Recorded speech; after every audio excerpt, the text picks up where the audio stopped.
Good evening everyone. आज से हम एक नया प्रोग्राम स्टार्ट कर रहे हैं करंट अफेयर्स का अपने YouTube channel online platform RB revolution by education पर। और ये करंट अफेयर्स आपके लगभग सभी एग्जाम्स में आपके लिए बहुत बेनिफिशियरी होगी। सारे ऑल एसएससी एग्जाम्स को ये जो है कंप्लीट करेगी आपके। बेसिकली हम अभी नवंबर 2022 का जो मंथ है वहां से लेके चल रहे हैं। नवंबर के बाद हम पीछे जाएंगे, अक्टूबर, सितंबर और जनवरी 2022 से कंप्लीट करेंगे। जो 2022 की जो करंट अफेयर्स है उसको कंप्लीट करेंगे। और इसके बाद हम एक नया प्रोग्राम भी लेके आएंगे आपका करंट अफेयर्स का, वीकली करंट अफेयर्स का। ठीक है, तो पूरे साल की करंट अफेयर्स को हम कवर करेंगे, साथ ही साथ वीकली करंट अफेयर्स के जरिए हम दिसंबर और उसके बाद की जनवरी से लेके 2023 की करंट अफेयर्स को हम कंप्लीट करेंगे। ठीक है, तो स्टार्ट करते हैं। आप हमारे यूट्यूब चैनल को ज्वाइन कर सकते हैं, ज्यादा से ज्यादा शेयर कीजिए, क्योंकि आपको पता है शुभम सर का नाम एसएससी के स्टूडेंट सारे, ऐसा कोई स्टूडेंट नहीं होगा जो शुभम सर का नाम नहीं जानता होगा। एसएससी मतलब आरबी, रिवोल्यूशन बाय एजुकेशन। तो हमारे चैनल को रिवोल्यूशन बाय एजुकेशन को ज्यादा से ज्यादा सब्सक्राइब करिए, ज्यादा से ज्यादा इसके जो बेनिफिट्स हैं उनको हर स्टूडेंट्स तक पहुंचाइए। बहुत ही अफोर्डेबल प्राइस पर हम एसएससी के लिए सारे जो कोर्सेज हैं वो अवेलेबल कराते हैं आप लोगों के लिए। ये हमारी कुछ इंपॉर्टेंट प्लेलिस्ट है जिसपे जाके आप हमारे कोर्सेज को अवेल कर सकते हैं। ठीक है भाई, तो आज का सेशन स्टार्ट करते हैं। इंपॉर्टेंट टॉपिक्स की ओर आगे बढ़ेंगे आज।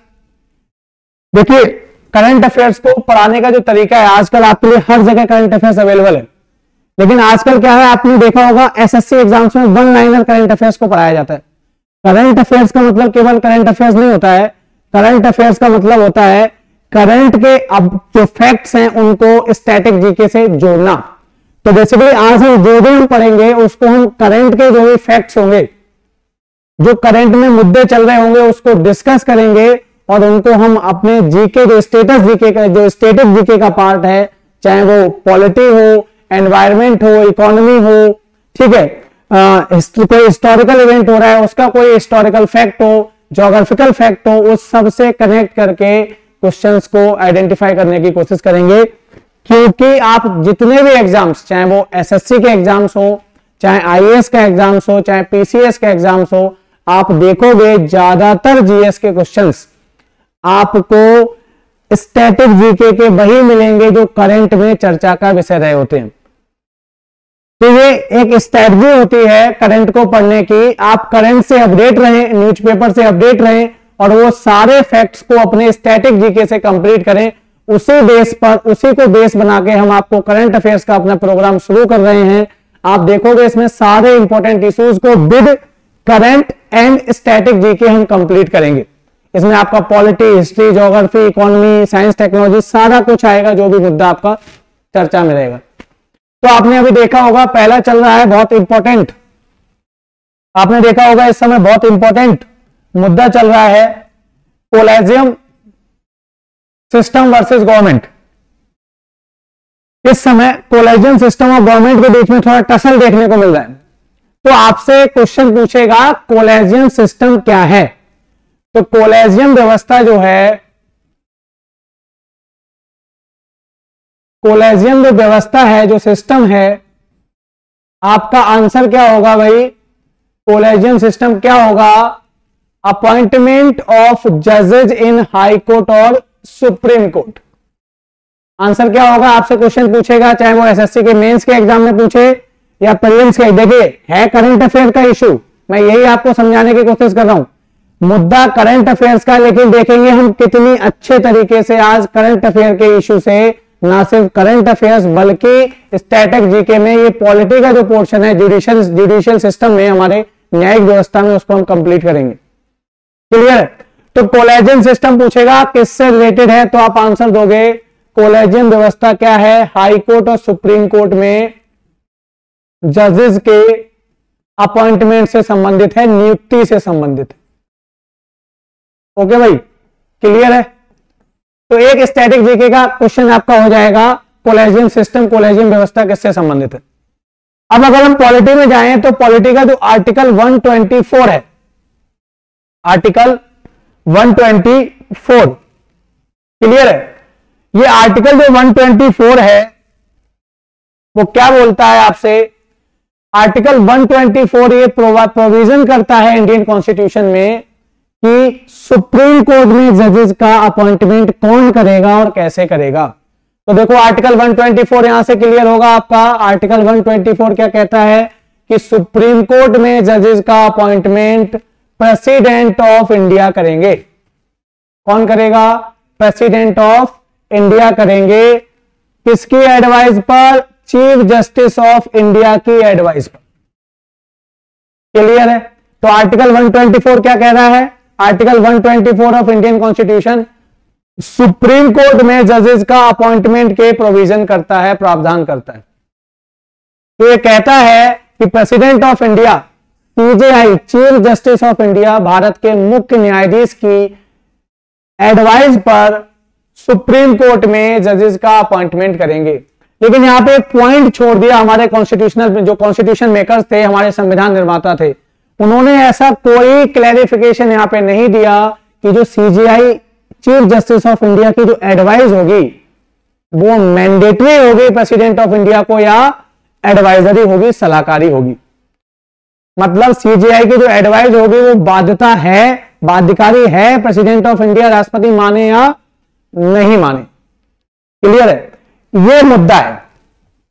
तो वर्तमान में हाई कोर्ट और सुप्रीम कोर्ट के जजेस का अपॉइंटमेंट और ट्रांसफर कौन करता है भैया? कोलेजियम। अब सुप्रीम कोर्ट तो एक ही है, तो उसमें तो जजेस का ट्रांसफर होता नहीं है। हाई कोर्ट में जजेस का ट्रांसफर होता है। तो हाई कोर्ट में जजेस का ट्रांसफर और हाई कोर्ट और सुप्रीम कोर्ट में अपॉइंटमेंट और हाई कोर्ट में ट्रांसफर कौन करता है? कोलेजियम सिस्टम करता है। ये ध्यान रखना।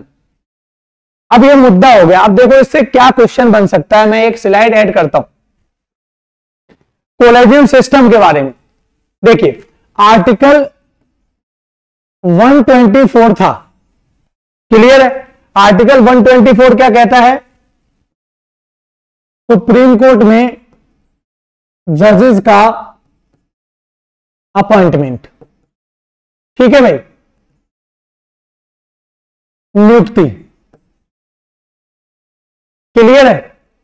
ये कहता है।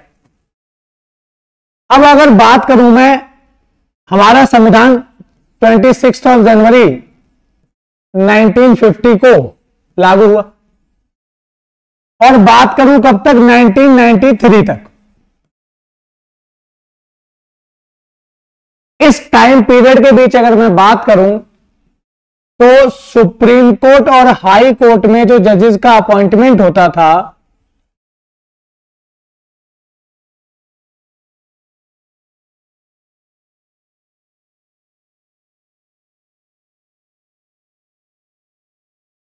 वो प्रेसिडेंट ऑफ इंडिया करते थे, अभी भी करते हैं, भारत के राष्ट्रपति करते हैं।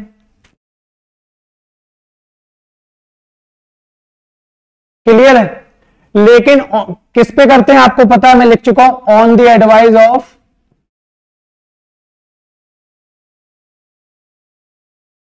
Chief justice of India.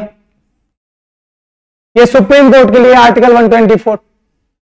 लेकिन 26 जनवरी 1950 जब संविधान लागू हुआ उसके बाद 1993 तक ये जो एडवाइस ऑफ सीजीआई थी, भारत के मुख्य न्यायाधीश की सलाह थी, वो एडवाइजरी इन नेचर थी। कैसी थी भैया? एडवाइजरी इन नेचर थी, सलाहकारी प्रकृति की थी। मतलब सारा का सारा अधिकार प्रेसिडेंट ऑफ इंडिया को था, भारत के राष्ट्रपति को था, मतलब भारत सरकार को था। सीजीआई की सलाह मानना उनके लिए बाध्यकारी नहीं था। तो सरकार मतलब प्रेसिडेंट ऑफ इंडिया जो चाहते थे, जिनका नाम चाहते थे, वो चीफ जस्टिस ऑफ इंडिया और अदर सुप्रीम कोर्ट के जजेस पे रूप में अपॉइंट होते थे। लेकिन यहीं पे आपको टाइम पता है, भारत की डेमोक्रेसी में एक ऐसा ब्लैक पीरियड भी आया 1975-76, जहां भैया नेशनल इमरजेंसी लगा दी गई इंदिरा गांधी जी के द्वारा, राष्ट्रीय आपातकाल लगा दिया गया। राष्ट्रीय आपातकाल जब लगा दिया गया और यहीं पर जुडिशरी में सरकार ने डायरेक्ट इंटरवेंशन कर दिया। आपको ये पता है भारत के चीफ जस्टिस ऑफ इंडिया जो हैं वो एक परंपरा है, भारत की एक ट्रेडिशन बना हुआ है हमारे जुडिशियल सिस्टम में कि भारत के जो चीफ जस्टिस ऑफ इंडिया होंगे वो हाई सुप्रीम कोर्ट के सीनियर मोस्ट जज बनते हैं। President of India supreme court के जो सीनियर मोस्ट जज होते हैं उन्हें चीफ जस्टिस ऑफ इंडिया के रूप में अपॉइंट करते हैं। लेकिन जब आपातकाल लगाया गया इंदिरा गांधी जी के टाइम में 1975-76 में, तो इस परंपरा को तोड़ दिया गया और इंदिरा गांधी जी ने इस सिस्टम को तोड़ते हुए, ब्रेक करते हुए, इस ट्रेडिशन को ब्रेक करते हुए इंदिरा गांधी जी ने जो सुप्रीम कोर्ट के चीफ जस्ट जो सीनियर मोस्ट जज थे उनको बाईपास करते हुए जो सुप्रीम कोर्ट के तीसरे नंबर के सीनियर मोस्ट जज थे उनको चीफ जस्टिस ऑफ इंडिया बना दिया।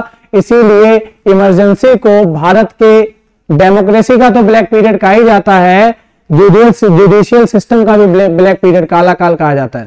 क्यों? क्योंकि सरकार ने भारत की जुडिशरी में डायरेक्ट इंटरवेंशन कर दिया था उस समय इंदिरा गांधी जी के टाइम में। क्लियर है? जबकि किसी भी डेमोक्रेटिक कंट्री में डेमोक्रेटिक वैल्यूज को मजबूत करने के लिए, डेमोक्रेसी को मजबूत करने के लिए जुडिशरी का इंडिपेंडेंट होना बहुत जरूरी है। क्लियर है भाई? अब बात आती है कि जुडिशियल रिफॉर्म सुप्रीम कोर्ट ने समय समय पे किए। क्या रिफॉर्म्स किए? केस आता है फर्स्ट जजेस केस, या फर्स्ट जजेस केस से नहीं करते हैं हम, स्टार्ट करते हैं सेकंड जजेस केस।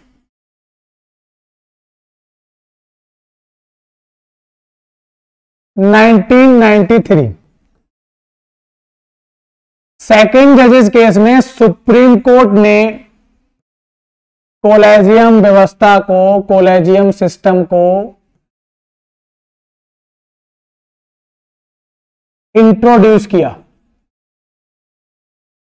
तो पहली बार भैया कोलेजियम व्यवस्था कहां पे आई? पहली बार कोलेजियम व्यवस्था कब आई? सेकंड जजेस केस 1993। ध्यान रखना है इस बात का।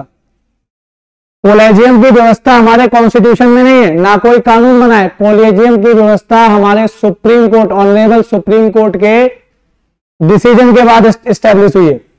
तो सुप्रीम कोर्ट ने एक डिसीजन के द्वारा कोलेजियम सिस्टम को इंट्रोड्यूस किया और उस समय ये कोलेजियम सिस्टम 3 मेंबर्स का था,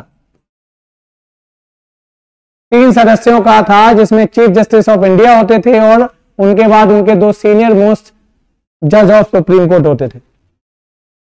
इसके बाद आता है थर्ड जजेस केस, जहां सुप्रीम कोर्ट ने अपने आप को और रिफॉर्म किए।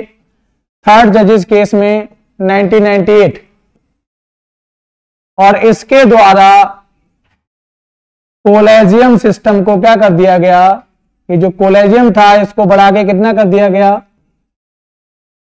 5 मेंबर्स, 5 सदस्यीय कोलेजियम कर दिया गया। देखो पॉलिटी का एक टॉपिक पूरा हो जाएगा आपका करंट अफेयर्स में। इसी तरीके से मैं करंट अफेयर आपको पढ़ाऊंगा। मैं यहां पढ़ाऊंगा नहीं, आपको सिखाऊंगा करंट अफेयर, कैसे हम करंट अफेयर्स को पढ़ के अपने स्टैटिक जीके के पोर्शन को पूरा कंप्लीट कर सकते हैं। जो भी करंट अफेयर में अपडेट होता है वो लगभग स्टैटिक जीके का 70-80% कवर कर देता है अगर आप करंट अफेयर पढ़ोगे। यही तरीका होता है, आईएएस की तैयारी करने वाले जो सिंसियर स्टूडेंट होते हैं वो इसी तरीके से जीएस तैयार करते हैं। तो एसएससी में भी जीएस इसी तरीके से बहुत बेहतरीन तरीके से आप तैयार कर सकते हो। अभी जो कोलेजियम है वो 5 मेंबर्स का है, जो कौन से केस में आया? थर्ड जजेस केस 1998। कोलेजियम में जो 5 मेंबर्स होते हैं वो कौन होते हैं? एक चीफ जस्टिस ऑफ इंडिया होते हैं और 4 जो होते हैं वो इनके बाद, चीफ जस्टिस ऑफ इंडिया के बाद सीनियर मोस्ट जजेस ऑफ सुप्रीम कोर्ट होते हैं।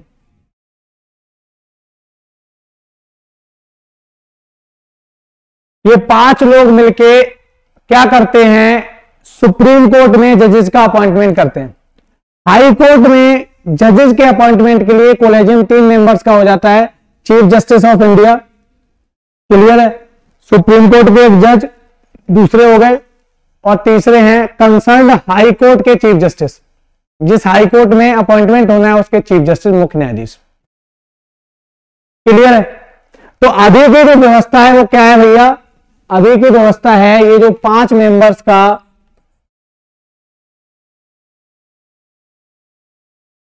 जो कोलेजियम है ये क्या करता है? अपनी रिकमेंडेशन भेजता है,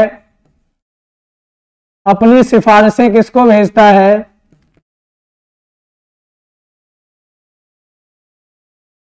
अपनी रिकमेंडेशन भैया किसको भेजता है? प्रेसिडेंट ऑफ इंडिया, मतलब भारत सरकार, क्योंकि प्रेसिडेंट ऑफ इंडिया भारत सरकार के बिहाफ में काम करते हैं, भारत के राष्ट्रपति को भेजता है। क्लियर? भारत के राष्ट्रपति को एक पावर होती है कि वो इन नामों को वापस कॉलेजियम के लिए रिव्यू करने के लिए भेज सकता है, पुनर्विचार के लिए भेज सकता है, केवल पुनर्विचार के लिए भेज सकता है। लेकिन अगर पुनः यही नाम इस कॉलेजियम ने वापस चीफ जस्टिस ऑफ इंडिया को भेज दिए, सेम नाम, तो फिर प्रेसिडेंट ऑफ इंडिया के पास कोई पावर नहीं है कि वो इन नामों को रिजेक्ट कर सके। प्रेसिडेंट ऑफ इंडिया को फिर क्या करना पड़ता है? उन जजों का सुप्रीम कोर्ट में अपॉइंटमेंट करना ही पड़ता है। यह है इस समय की व्यवस्था। तो ये विवाद क्यों सामने आया है? क्योंकि अभी रिसेंटली कुछ दिन पहले भारत के कानून मंत्री, लॉ मिनिस्टर ऑफ लॉ, कानून मंत्री किरण रिजिजू साहब ने एक स्टेटमेंट दिया जिसमें कहा कि सुप्रीम कोर्ट, मतलब जो कॉलेजियम है, वो सरकार के पास, प्रेसिडेंट ऑफ इंडिया के पास नाम भेजता ही क्यों है? वो चाहे तो बिना भेजे फिर अपॉइंटमेंट कर ले सुप्रीम कोर्ट के जजेस का। मतलब एक प्रकार से उन्होंने कटाक्ष करते हुए ये बात कही थी। सुप्रीम कोर्ट को इस पे बुरा लगा तो उन्होंने तुरंत रिएक्शन भी दिया सुप्रीम कोर्ट ने कि इतने बड़े पद पे होने के बाद ऐसी बात नहीं करनी चाहिए। क्लियर है? तो ये है कॉलेजियम सिस्टम। अब बात यहां पे आती है, सरकार का ये पक्ष है, सरकार का ये कहना है कि दुनिया की जितनी भी डेमोक्रेसीज है, अगर आप देखोगे डेमोक्रेसीज में तो आपको पता है डेमोक्रेसी के 3 पिलर होते हैं: एग्जीक्यूटिव, कार्यपालिका, लेजिस्लेचर, विधायिका, और तीसरा जुडिशरी, न्यायपालिका, है ना। तीनों पिलर क्या होते हैं? सोवरेन होते हैं, संपूर्ण होते हैं अपने जुरिडिक्शन में। लेकिन तीनों पिलर क्या होते हैं? किसी न किसी के प्रति अकाउंटेबल होने चाहिए। जैसे एग्जीक्यूटिव सरकार होती है, वो आपको पता है, लेजिस्लेचर विधायिका के प्रति अकाउंटेबल होती है। आपको पता है भारत सरकार लोकसभा के प्रति अकाउंटेबल है। लोकसभा में हमेशा अपना ट्रस्ट वोट, बहुमत सिद्ध करना पड़ता है, कॉन्फिडेंस, बहुमत, विश्वास मत को प्राप्त करना पड़ता है। आपको पता है लेजिस्लेचर किसके प्रति अकाउंटेबल है? जवाब दे तो हर 5 साल बाद जनता के पास जाना पड़ता है चुनाव के लिए। तो फिर जुडिशरी भैया किसके प्रति अकाउंटेबल होगी? बात यहां पे आती है। दुनिया की जितनी भी डेमोक्रेसीज हैं उसमें जुडिशियल सिस्टम में जो जजेज हैं उनका अपॉइंटमेंट सरकार करती है। अमेरिका का जो अमेरिका, जो दुनिया की सबसे ओल्डेस्ट सबसे पुरानी डेमोक्रेसी मानी जाती है अमेरिका, वहां जजों का अपॉइंटमेंट अमेरिका के राष्ट्रपति, मतलब सरकार के द्वारा किया जाता है। तो दुनिया में कहीं ऐसी तो कोई डेमोक्रेसी नहीं है जहां जजेस का अपॉइंटमेंट जजेस ही कर रहे हैं, ऐसा सरकार का कहना है। सुप्रीम कोर्ट ने माना है कि कॉलेजियम की व्यवस्था में कुछ कमियां हैं, कोई बहुत अच्छी व्यवस्था सामने आना चाहिए, तो इसीलिए टकराव सामने आ रहा है। अब बात क्या है? मोदी जी की गवर्नमेंट ने 2014 में एक कमीशन बनाया था, नेशनल जुडिशियल अपॉइंटमेंट कमीशन, राष्ट्रीय न्यायिक नियुक्ति आयोग, नेशनल जुडिशियल अपॉइंटमेंट कमीशन। कब? 99वां संविधान संशोधन 2014। ये किसको रिप्लेस करता? ये कॉलेजियम सिस्टम को रिप्लेस करता। ये बना तो किसको रिप्लेस कर रहा था? कॉलेजियम सिस्टम को। और ये एनजेसी करता क्या? हाई कोर्ट और सुप्रीम कोर्ट में जजेस का अपॉइंटमेंट और हाई कोर्ट में जजेस का ट्रांसफर करता। क्लियर है? लेकिन 2015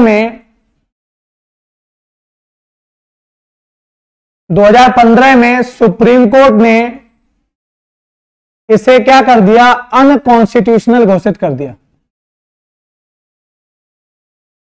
असंवैधानिक कर दिया, और इसको शून्य घोषित कर दिया, असंवैधानिक। मतलब इसको क्या कर दिया? रिजेक्ट कर दिया, रद्द कर दिया। ये था क्या, ये 6 मेंबर्स के एक ग्रुप था, 6 सदस्यीय एक पैनल था। एनजेसी में 6 सदस्य होते, जिसमें चीफ जस्टिस ऑफ इंडिया इसके चेयरपर्सन होते, अध्यक्ष होते, 2 सुप्रीम कोर्ट के सीनियर मोस्ट जजेस होते, एक भारत के कानून मंत्री लॉ मिनिस्टर होते, और एक कौन होते, 2 एमिनेंट ज्यूरिस्ट, 2 प्रसिद्ध वकील, प्रसिद्ध न्यायविद होते। ये 6 लोग मिलके सुप्रीम कोर्ट और हाई कोर्ट में जजेस का क्या करते, अपॉइंटमेंट करते। ये था एनजेएसी। तो ये आपका ओवरऑल हमने कोलेजियम सिस्टम देखा, करंट अफेयर का पार्ट था कोलेजियम, लेकिन हमने पूरी व्यवस्था देख ली किस तरीके से अपॉइंटमेंट होता है। अच्छा, सरकार का पर्पज क्या है इसमें? सरकार चाहती है कि जुडिशियल सिस्टम में रिफॉर्म्स हो और एक ऑल इंडिया जुडिशियल सर्विस का निर्माण किया जाए। इसका क्रिएशन किया जाए, all India judicial service, Akhil Bharatiya न्यायिक सेवा। बोल रहा हूं हिंदी में, आप लिख सकते हो अखिल भारतीय न्यायिक सेवा। आपको पता है भारत में इस समय 3 ऑल इंडिया सर्विसेज हैं।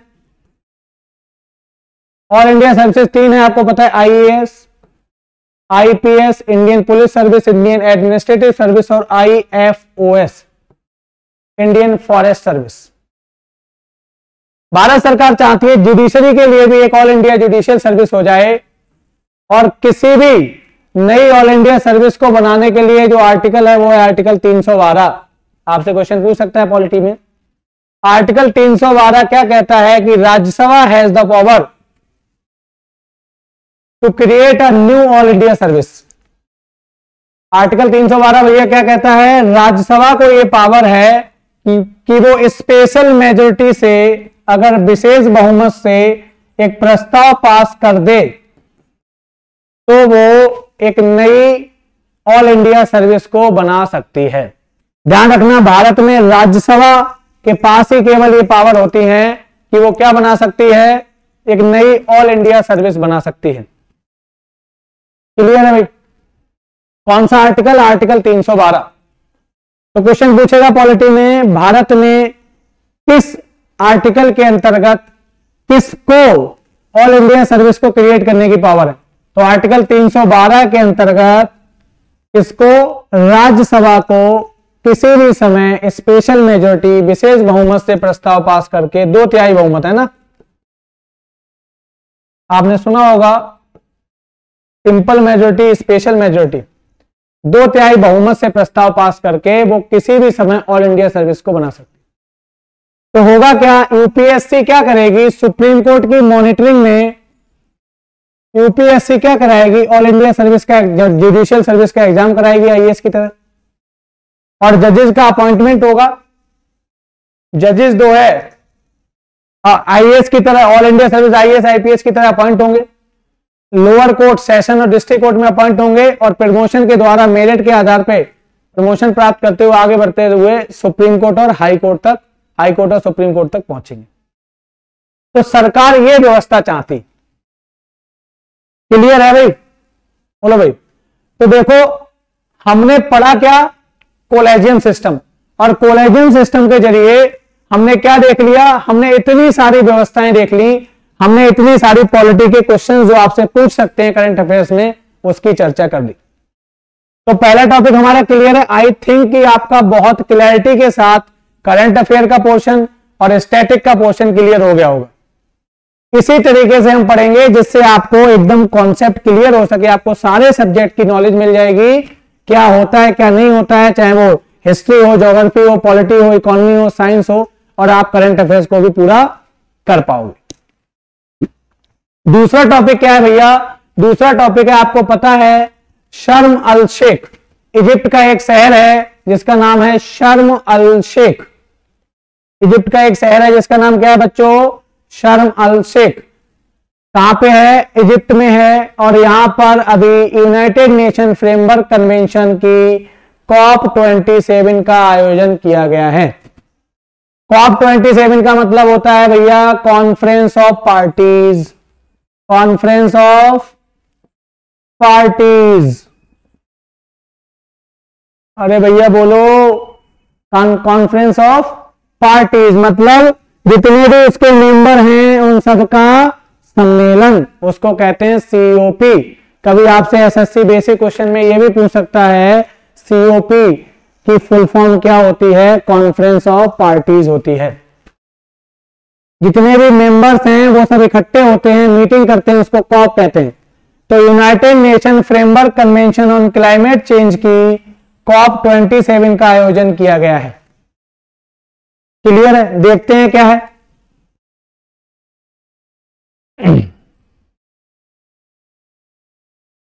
देखिए भाई कहां हुआ है, ये समझ में आ गया।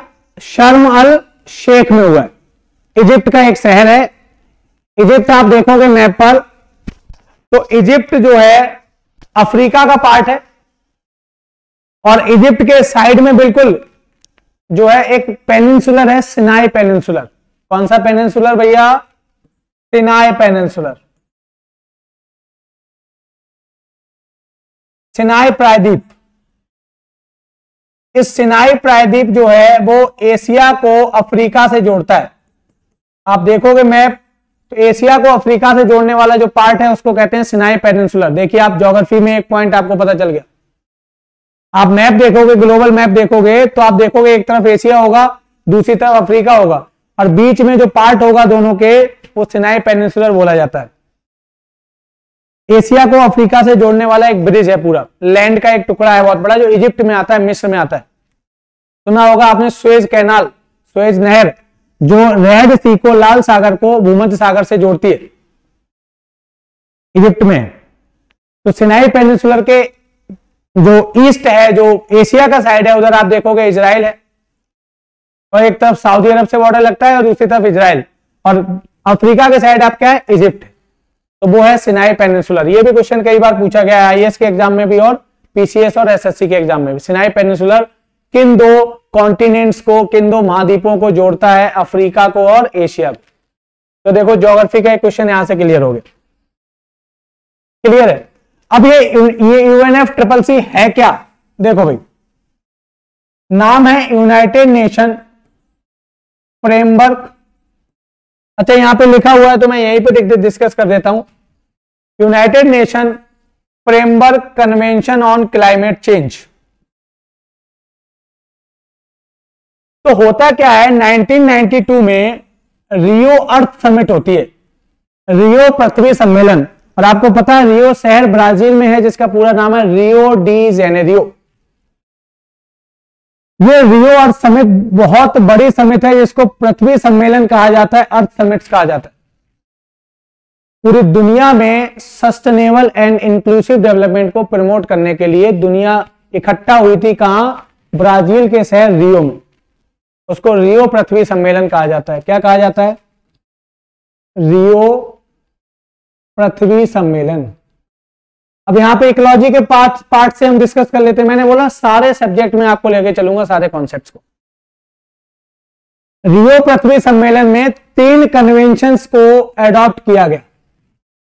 कन्वेंशन क्या होता है भैया? कन्वेंशन होता है international law, international treaty.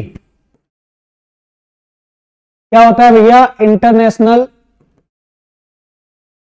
Law या ट्रीटी, अंतरराष्ट्रीय कानून या अंतरराष्ट्रीय संधि होती है कन्वेंशन, जो विभिन्न देशों की सरकारों के द्वारा एडॉप्ट की जाती है। क्लियर है?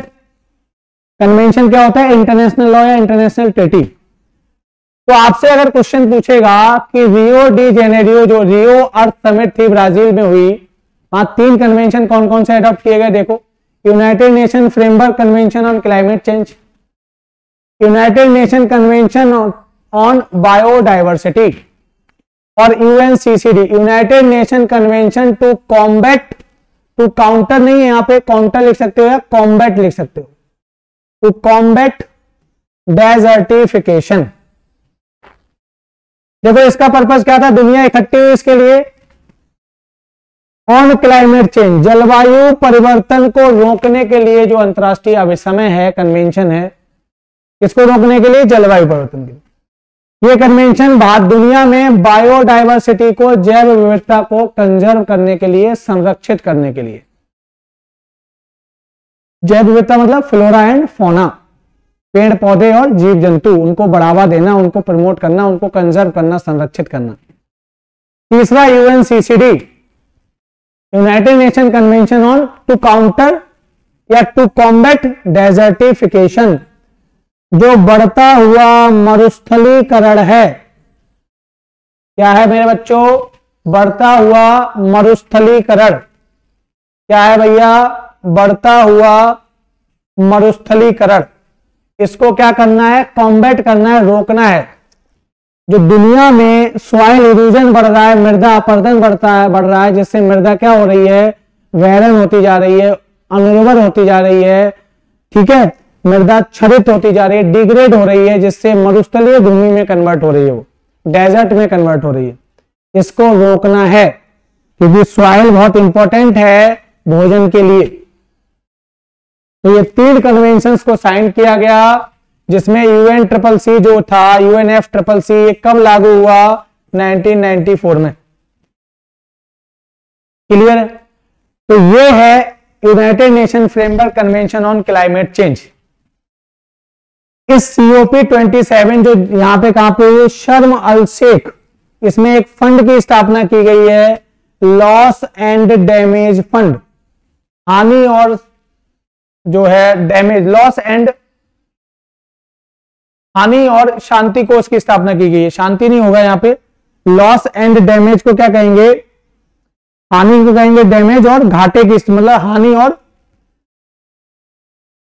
शांति को देख लेना आप, इंग्लिश में लॉस एंड डैमेज फंड, इसकी स्थापना की गई। क्लियर है? ये शांति शायद नहीं होगा यहां पे, लॉस एंड डैमेज फंड बनाया गया है।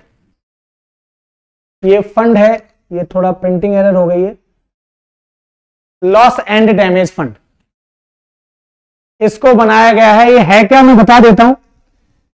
जो क्लाइमेट चेंज को रोकने के लिए जो मेजर्स लिए जाएंगे, तो उससे जो LDC कंट्रीज हैं, लीस्ट डेवलप्ड कंट्रीज, मैंने इकोनॉमिक्स में आपको पढ़ाया LDC क्या होता है, डेवलपिंग क्या होता है, और डेवलप्ड कंट्री क्या होते हैं।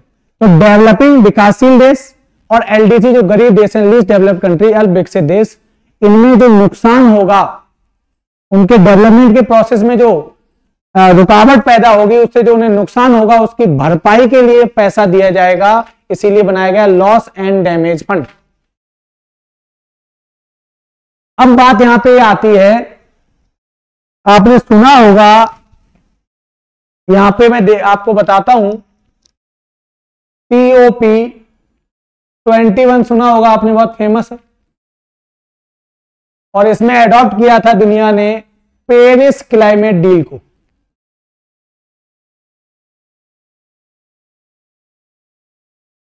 पेरिस जलवायु समझौता।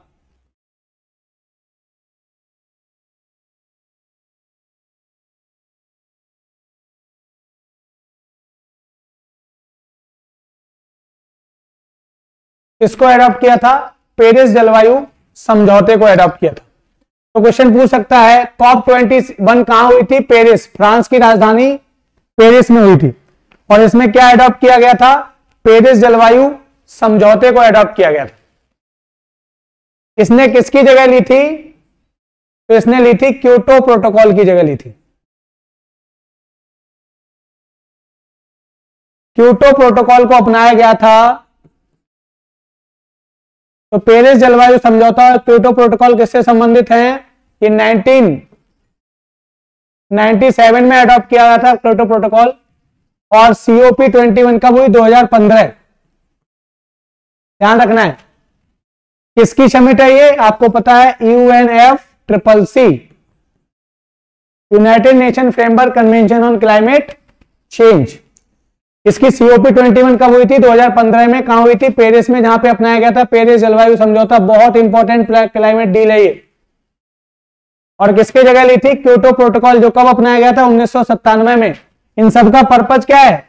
इन सबका पर्पज है क्लाइमेट चेंज, जलवायु परिवर्तन और ग्लोबल वार्मिंग, इसको रोकना, इसको कम करना। ग्लोबल वार्मिंग को हिंदी में कहते हैं, ग्लोबल मतलब वैश्विक, वार्मिंग मतलब तापन।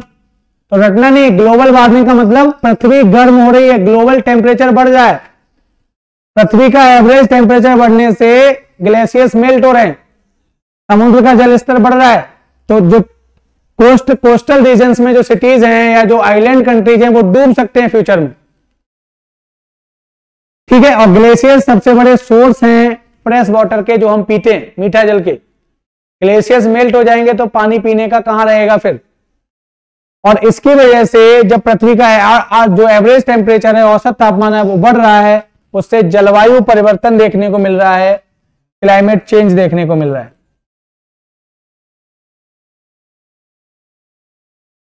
क्लियर है।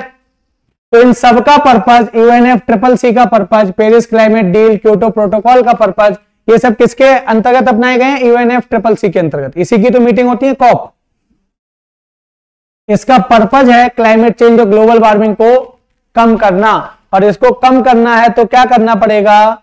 ग्रीन हाउस गैसेस के उत्सर्जन को, इमिशन को रोकना पड़ेगा, कम करना पड़ेगा। ग्रीन हाउस गैसेस के उत्सर्जन को कम करना पड़ेगा। इसके लिए काम किया जा रहा है दुनिया में। पेरिस क्लाइमेट डील और क्योटो प्रोटोकॉल आपको समझ में आ गया।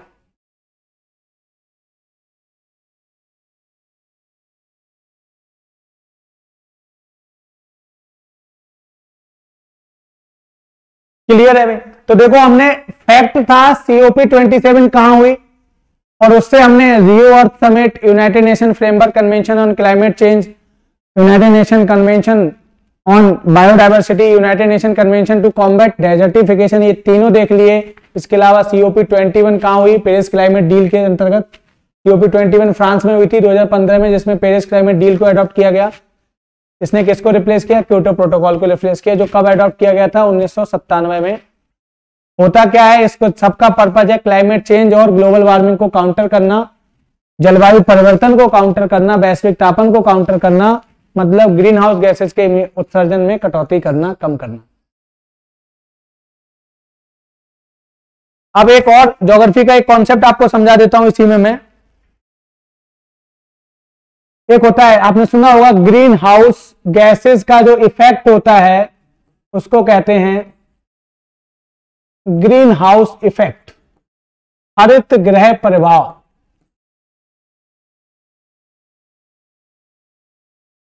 इसी की वजह से पृथ्वी का एवरेज टेम्परेचर बढ़ता जा रहा है।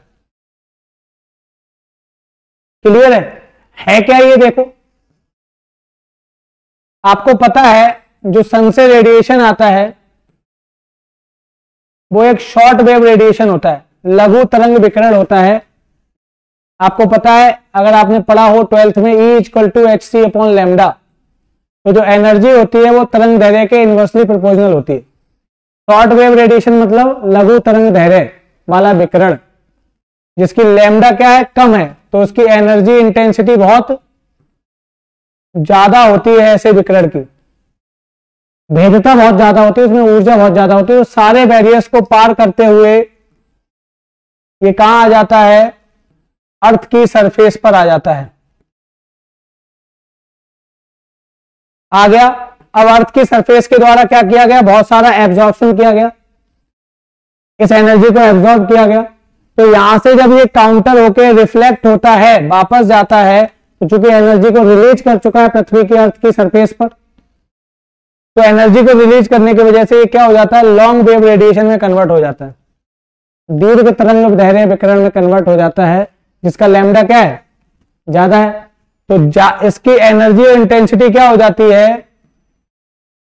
वो कम हो जाती है, ऊर्जा या भेद्यता कम हो जाती है। अब है क्या? जो ग्रीन हाउस गैसेज हैं, ग्रीन हाउस गैसेज ने बादलों के साथ मिलकर वो ऊपर जाती हैं ग्रीन हाउस गैसेज, और ग्रीन हाउस गैसेज क्या बना लेती हैं? एक लेयर बना लेती हैं ऊपर बादलों के साथ मिलकर। तो ये जो ग्रीन हाउस गैसेज की जो परत है, आपको पता है बादल मतलब ह्यूमिडिटी होती है, और ठंड के टाइम में आपने देखा दिल्ली के ऊपर बहुत सारा स्मॉग क्रिएट हो जाता है। वो स्मॉग मतलब क्या होता है? स्मॉग का मतलब होता है स्मोक धुआं प्लस फॉग कोहरा। धुआं मतलब पॉल्यूशन, धूल के कण भी हैं उसमें, ठीक है, धुआं भी है बहुत सारा, इमिशन बहुत सारा इंडस्ट्रीज से हो रहा है, जो कार्बन इमिशन हो रहा है वो भी है। ये सारा मिलके जब फॉगी वेदर होता है, क्योंकि उसमें ह्यूमिडिटी होती है, नमी होती है, उससे मिक्स होकर स्मोक बना लेता है और उस स्मोक की चादर फैल जाती है, तो इसको कहते हैं स्मोक। स्मोक प्लस धुआं प्लस फॉग। तो सेम यहाँ पे होता है, जब ये ग्रीन हाउस गैसेज उत्सर्जन यहाँ से ग्रीन हाउस गैसेज इमिट होके जा रही होती हैं एटमॉस्फेयर में, तो बादलों के साथ ये परत के साथ मिक्स, बादलों के साथ मिलकर एक परत बना लेती हैं, और जब ये लॉन्ग वेव रेडिएशन ऊपर जाता है तो इससे टकरा जाता है, चूंकि इसकी एनर्जी इंटेंसिटी कम हो गई है तो ये टकरा के वापस आ जाता है। क्या आ जाता है? वापस आ जाता है। और ये रेडिएशन ऊपर चला जाना चाहिए था, जब वापस आ जाता है तो काउंटर रेडिएशन कहते हैं इसको। क्या कहते हैं? काउंटर रेडिएशन होने की वजह से टेम्परेचर क्या होने लगता है? बढ़ने लगता है। टेम्परेचर क्या होने लगता है भैया? बढ़ने लगता है। इसी को बोला गया है, क्या बोला गया है? Global warming. और ग्लोबल वार्मिंग की वजह से क्या हो रहा है? क्लाइमेट चेंज जैसे इंपैक्ट देखने को मिल रहे हैं। ये सेम वैसा ही फिनोमिना है कि जो आपकी कार है, क्लियर है, जो कार आपकी खड़ी होती है तो कार के जो शीशे हैं उनसे शॉर्ट वेव रेडिएशन पार हो जाता है, लेकिन जब कार के अंदर टकरा के रिफ्लेक्ट होता है तो लॉन्ग वेव रेडिएशन के रूप में ये बाहर जा नहीं पाता है, तो टकरा के वापस फिर से कार में आ जाता है और कार अंदर से गर्म हो जाती है। यही वो फिनोमिना है जिसकी वजह से कार अंदर से गर्म हो जाती है। इसको ग्लास हाउस इफेक्ट भी कहते हैं। ये कॉन्सेप्ट कहां से आया है? ग्लास हाउस इफेक्ट से आया। देखो मैं आपको सारे सब्जेक्ट की जानकारी दूंगा यहाँ पे। ग्लास हाउस इफेक्ट ये ठंडे प्रदेशों में आपको देखने को मिलेगा, जहां टेम्परेचर बहुत कम रहता है। कनाडा जैसे क्षेत्रों में, यूरोप के जो नॉर्दर्न पोल की ओर जो देश हैं, वहां अक्सर घर कांच के बनाए जाते हैं, शीशे के बनाए जाते हैं, क्योंकि उसका रीजन है शीशे के जो घर होते हैं, क्योंकि वहां नॉर्थ पोल की ओर है वो एरिया, वहां सन की जो रेडिएशन है बहुत कम समय के लिए सूरज चमकता है और उसकी इंटेंसिटी बहुत कम होती है।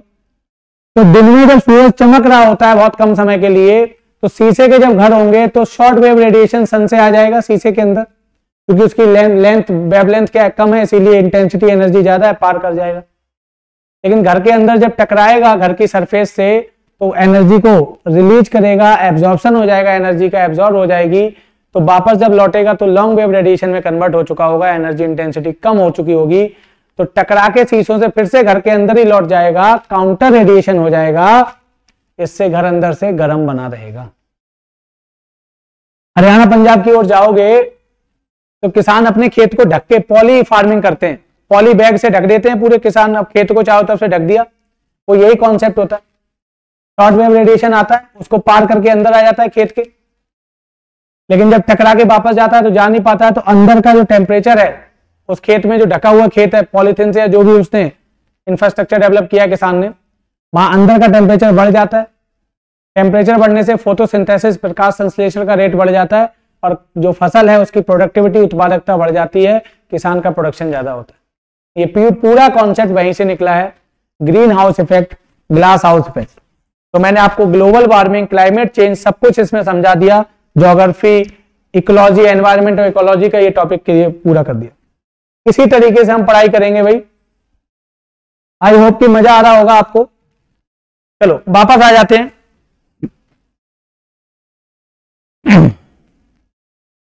वापस आते हैं हम टॉपिक पे अपने। तो मैंने बताया कहां पे हुआ है? शर्म अल शेख में हुआ है, COP COP27, और इसमें जो एजेंडे को अपनाया गया है इसको कहा गया है शर्म अल शेख एडाप्टेशन एजेंडा, अनुकूलन। क्लियर है? दो वर्ड होते हैं, अब यहां पे एडाप्टेशन वर्ड भी बता देता हूं। एक होता है मिटिगेशन, शमन, और एक होता है एडाप्टेशन, अनुकूलन। ये वर्ड आपसे पूछ सकता है कभी भी, बहुत चर्चित वर्ड है ये। अनुकूलन का मतलब होता है कि जो क्लाइमेट है उसमें एडाप्टिव होके कार्बन इमिशन को कम करना है। अनुकूलन का मतलब बेसिक मतलब है वृक्षारोपण करो, फॉरेस्टेशन करो, वृक्ष लगाओ, पेड़ पौधे लगाओ, जिससे वृक्ष जो है कार्बन को सिंक करते हैं, कैप्चर करते हैं, तो कार्बन सिंक की कैपेसिटी बढ़ती है। तो एफॉरेस्टेशन करके, वृक्षारोपण करके कार्बन इमिशन को कम करना वो एडॉप्शन कहलाता है। और मिटिगेशन का मतलब क्या होता है, शमन करना, मतलब क्लीन एनर्जी टेक्नोलॉजी, टेक्नोलॉजी का एडवांसमेंट करना, फॉसिल फ्यूल की जगह नॉन फॉसिल फ्यूल का यूज करना, clean energy green energy technology की ओर बढ़ना, सोलर एनर्जी, रिन्यूएबल एनर्जी, सौर ऊर्जा, नवीकरणीय ऊर्जा की ओर बढ़ना, फॉसिल फ्यूल का जीवाश्म ईंधनों का प्रयोग बंद करना। इसके लिए टेक्नोलॉजिकल शिफ्ट करना पड़ेगा, तकनीकी में चेंज करना पड़ेगा, तो बहुत बड़ा अमाउंट चाहिए, बहुत पैसा चाहिए, रिसर्च एंड डेवलपमेंट में बहुत खर्च करना पड़ेगा। जबकि एडाप्टेशन में क्या करना है आपको, पेड़ पौधे लगाने। COP21 United Nation framework convention on climate change की 1995 में जर्मनी में हुई थी। और देखो यहाँ पे भी लिखा भी है, सो मैं पूरा समझा चुका हूं आपको। ग्रीन हाउस गैस के इमिशन को काउंटर करना है, जिससे क्या हो सके, देखो ग्लोबल वार्मिंग को मैंने समझा दिया आपको, क्लाइमेट चेंज को, प्रभाव को कम किया जा सके। हिंदी में कहते हैं वैश्विक तापन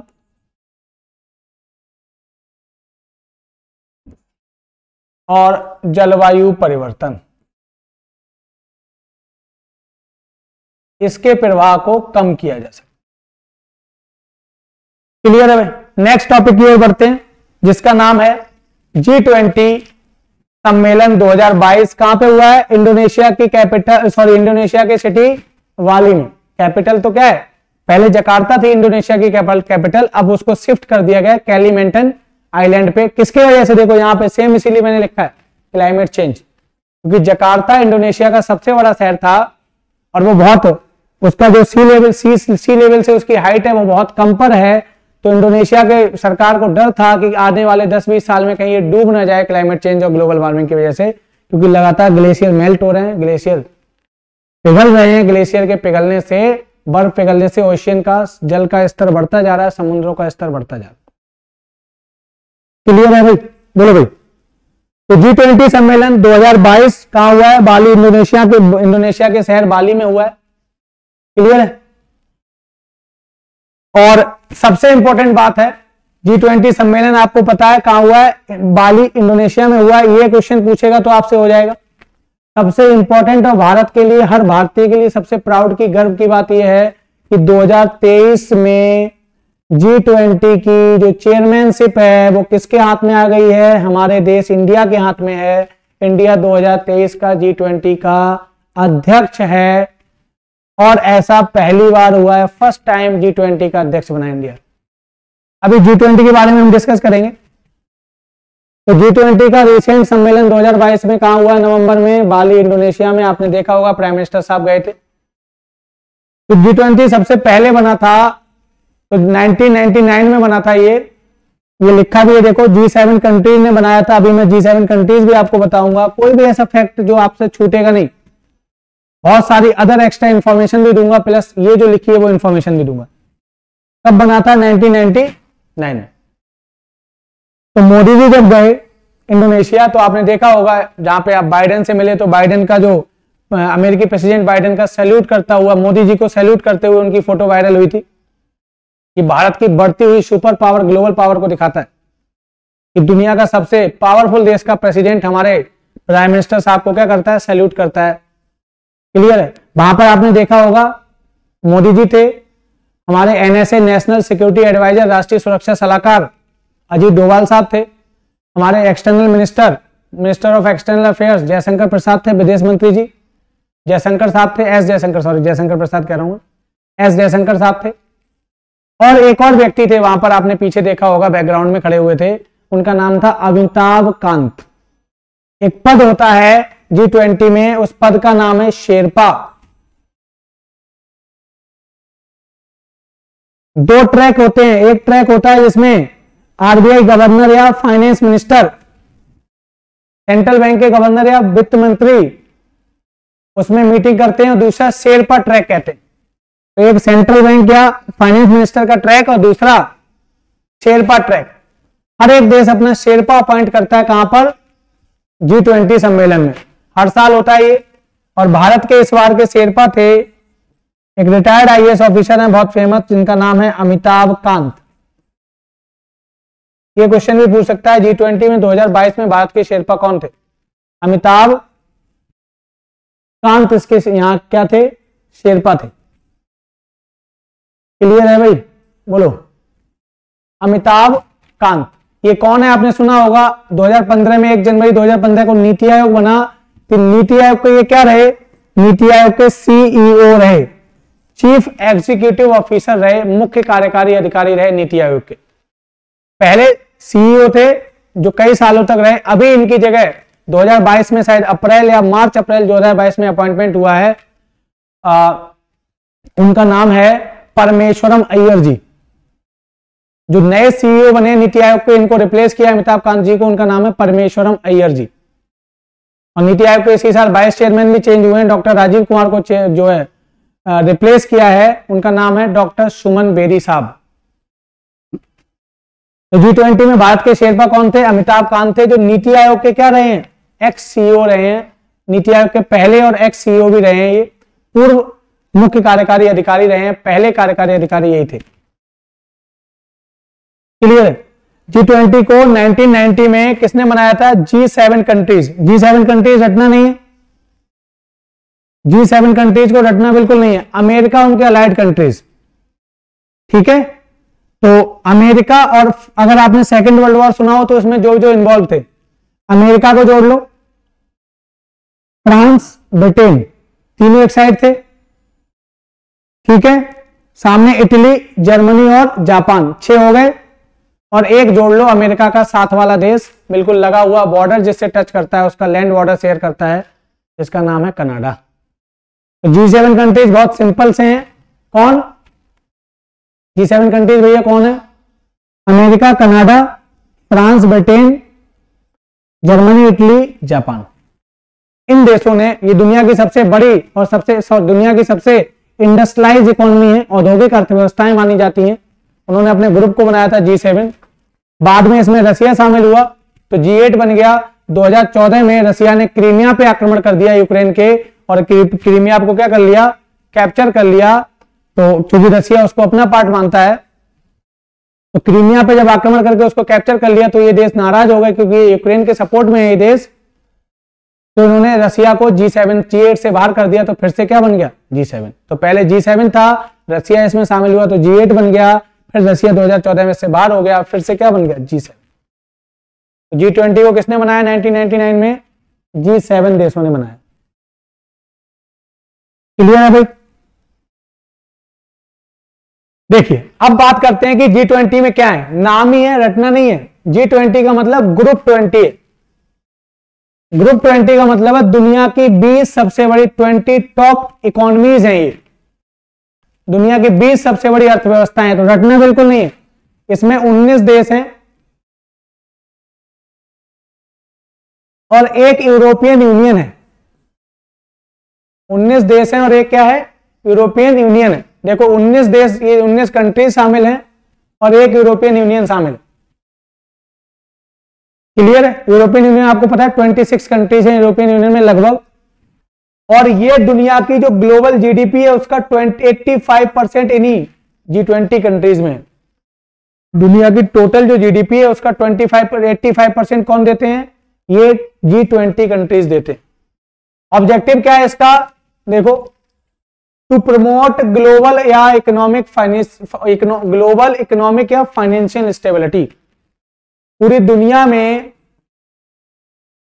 वैश्विक आर्थिक या वित्तीय स्थिरता को बढ़ावा देना। वैश्विक आर्थिक या वित्तीय स्थिरता को बढ़ावा देना, दुनिया को इकोनॉमिक क्राइसिस से बचाना, दुनिया को फाइनेंशियल क्राइसिस से बचाना। क्लियर है। दुनिया को इकोनॉमिक क्राइसिस या फाइनेंशियल क्राइसिस से बचाना, यह पर्पज है किसका, G20 का। पूरी दुनिया की इकोनॉमी को, ग्लोबल जो इकोनॉमिक सिचुएशन है उसको, फाइनेंशियल स्टेबिलिटी, इकोनॉमिक स्टेबिलिटी को बढ़ावा देना, पूरी दुनिया की वैश्विक आर्थिक स्थिरता को बढ़ावा देना इसका पर्पज है। अब G20 कंट्रीज में अगर आपको गिनना हो 19 देश कौन से, यूरोपियन यूनियन तो मैंने लिख दिया है, तो रटने की जरूरत नहीं है। देखो हम डिवाइड कर लेंगे G20 को। G20 को डिवाइड कर लिया एक G7, और G7 में लिखवा चुका हूं America, Canada, France, Germany, Italy, Japan और ब्रिटेन। तो 7 ये हो गए। अब ब्रिक्स को जोड़ देना है। ब्रिक्स में क्या है आपको पता है, दुनिया की 5 बड़ी इकोनॉमीज हैं ब्रिक्स में, ब्राजील, रसिया, इंडिया, चाइना और साउथ अफ्रीका। कितने हो गए? 12। इंडोनेशिया में इस बार मीटिंग हुई है तो इंडोनेशिया को जोड़ दो, कितने हो गए? 13। और दुनिया की बड़ी इकोनॉमीज की बात करें तो साउथ कोरिया बड़ी इकोनॉमी है 14, तुर्की बड़ी इकोनॉमी है 15, सऊदी अरब बड़ी इकोनॉमी है 16, ऑस्ट्रेलिया बहुत बड़ी इकोनॉमी है, काफी बड़ी इकोनॉमी है 17, मैक्सिको एक बड़ी इकोनॉमी है 18 और अर्जेंटीना एक बड़ी इकोनॉमी है। दक्षिण अमेरिका का देश अर्जेंटीना, जिसने इस बार फीफा वर्ल्ड कप 2022 जीता है, जहां से लियोनेल मेसी खिलाड़ी आते हैं। फीफा वर्ल्ड कप 2022 कहां हुआ है भैया? कतर में हुआ है, कतर।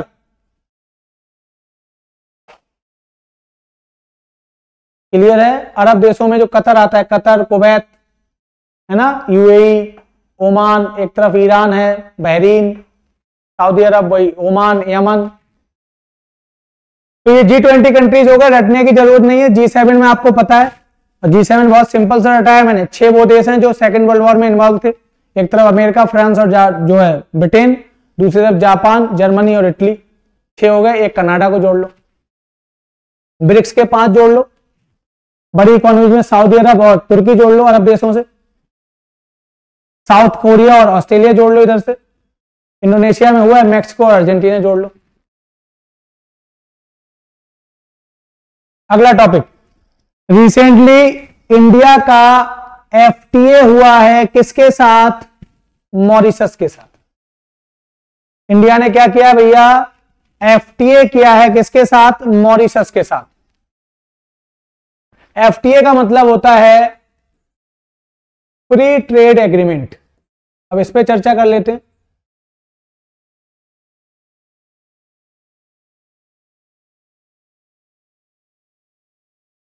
मुक्त व्यापार समझौता।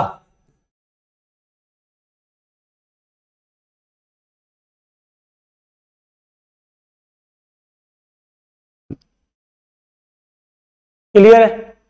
मुक्त व्यापार समझौता क्या है? जिन दो देशों के बीच या ग्रुप ऑफ कंट्रीज के बीच होता है। एफटीए किसके बीच होता है?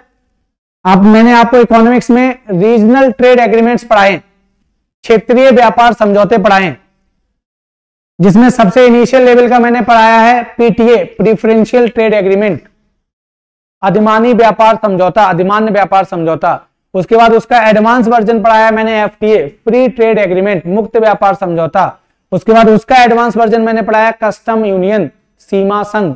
उसके बाद उसका एडवांस वर्जन मैंने पढ़ाया है क्या? कॉमन मार्केट, साझा बाजार। और सबसे लास्ट, सबसे advance free trade agreement, sorry regional trade agreement, क्षेत्रीय व्यापार समझौता मैंने पढ़ाया इकोनॉमिक यूनियन, आर्थिक संघ। उन्हीं में से एक पार्ट क्या बताया मैंने? FTA, free trade agreement. FTA जिन दो देशों के बीच होता है या ग्रुप ऑफ कंट्रीज के बीच होता है, वहां पर लगभग ऑल गुड्स और जो सर्विसेज हैं उन पर जो ट्रेड बैरियर्स मैंने बताए हैं, मैंने इकोनॉमी में आपको ट्रेड बैरियर्स पढ़ाए हैं, व्यापार बाधाएं, या तो वो देश आपस में बिल्कुल कम कर देते हैं या खत्म कर देते हैं, या तो बिल्कुल कम कर देते हैं भैया या खत्म कर देते हैं। भाई बच्चों ये वाला स्केच दिख रहा है आपको? मैं चेंज कर लेता हूं, आपको स्केच नहीं दिख रहा हो तो एफटीए मतलब ऑल गुड्स और सर्विसेज, जितने भी लगभग गुड्स और सर्विस होती हैं उन पर ट्रेड बैरियर्स को क्या कर देते हैं भैया? या तो बहुत कम कर देते हैं या खत्म कर देते हैं, जिससे कि दो देश या ग्रुप ऑफ कंट्रीज के बीच में आसानी से ट्रेड किया जा सके। अगर मैं इसमें और जोड़ूं तो दुनिया का अभी रिसेंटली 2020 में कोविड स्टार्ट हुआ, उस समय उससे पहले जस्ट दुनिया का सबसे बड़ा फ्री ट्रेड एग्रीमेंट हुआ था जिसका नाम था आरसेप 2020 में। इसमें इंडिया शामिल नहीं हुआ था, इंडिया को शामिल होना था। Regional comprehensive economic partnership. देखो आपको सारे स्टैटिक और करंट सारे पोर्शंस की मैं जानकारी दे रहा हूं, चाहे किसी भी सब्जेक्ट का हो। Beyond the subject limits, RCEP, regional comprehensive economic partnership, क्षेत्रीय समग्र आर्थिक भागीदारी। भारत इसमें शामिल होना था लेकिन भारत शामिल नहीं हुआ चाइना की वजह से। ये 15 कंट्रीज का एफटीए है।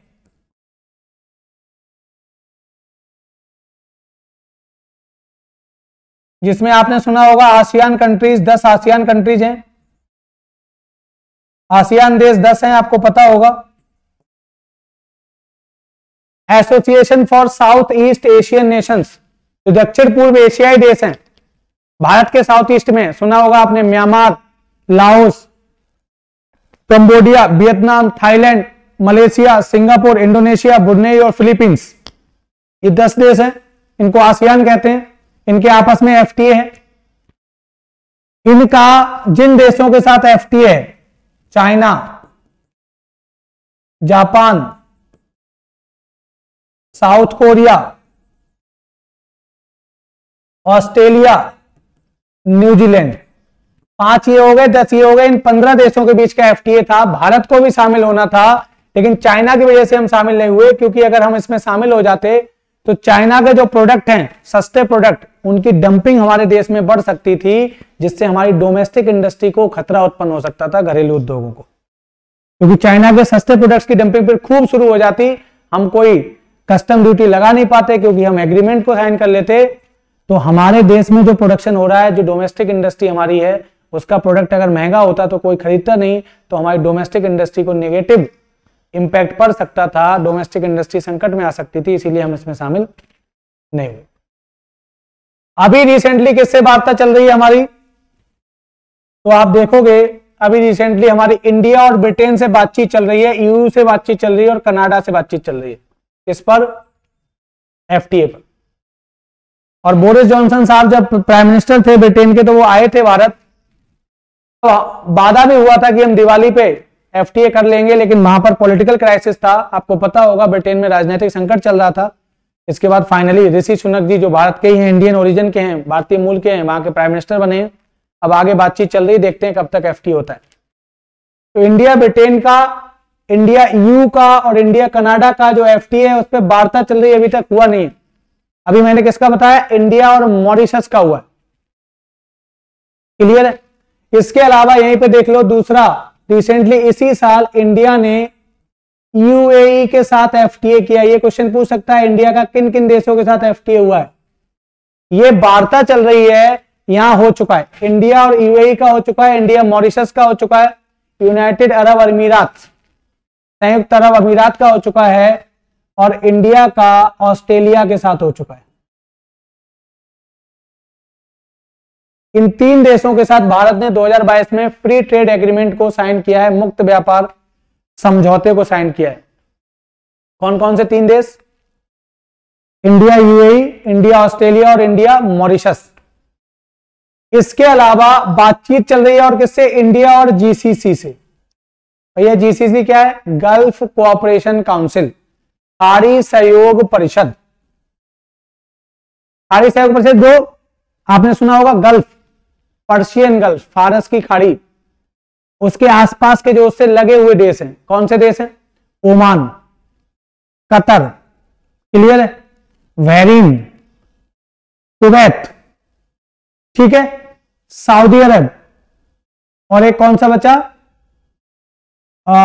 ओमान हो गया, कतर हो गया, कुवैत हो गया, बहरीन हो गया, यूएई हो गया, सऊदी अरब हो गया। ये 6 देश हो गए।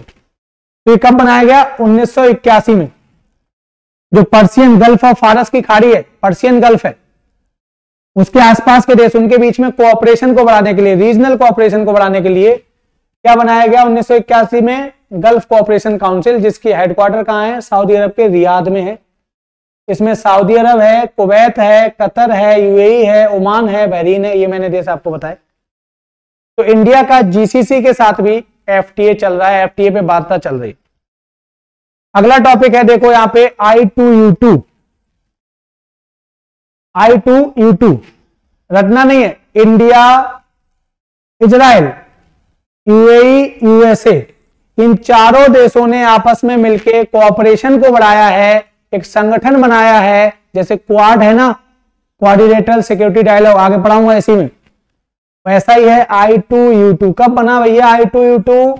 अक्टूबर 2021 में बना। अभी इसकी पहली मीटिंग हुई है, इसलिए चर्चा में। I2U2 आपसे पूछेगा कौन से देश शामिल हैं? India, Israel, UAE, USA. पश्चिम एशिया में इन देशों को अपनी स्थिति मजबूत करने के लिए एक साथ लाया गया है, इसको कहा गया I2U2। अक्टूबर 2021 में बना है।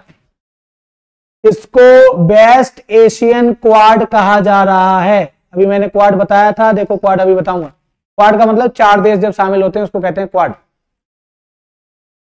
लेकिन बेस्ट एशिया के देश हैं कौन से? यूएई और इजराइल, इसीलिए इसको बोला जा रहा है वेस्ट एशियन क्वाड। तो आपसे क्वेश्चन पूछ सकता है कौन से संगठन को वेस्ट एशियन क्वाड का दर्जा दिया गया है, नाम दिया गया है, कहा गया है?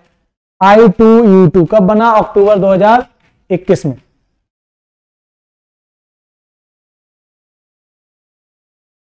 क्लियर है भाई? देखो, इससे पहले अमेरिका ने एक रिकॉर्ड को, एक एकॉर्ड को साइन कराया था, अब्राहम एकॉर्ड, अब्राहम समझौता 2020 में। बहुत बड़ा समझौता था, क्योंकि आपको पता है फिलिस्तीन को लेकर, पैलेस्टीन को लेकर अरब देशों और इजराइल के बीच में तनातनी रहती है, लड़ाई रहती है। इसी वजह से अरब देशों के फिलिस्तीन के साथ, अरब देशों के इजराइल के साथ डिप्लोमेटिक रिलेशन नहीं है।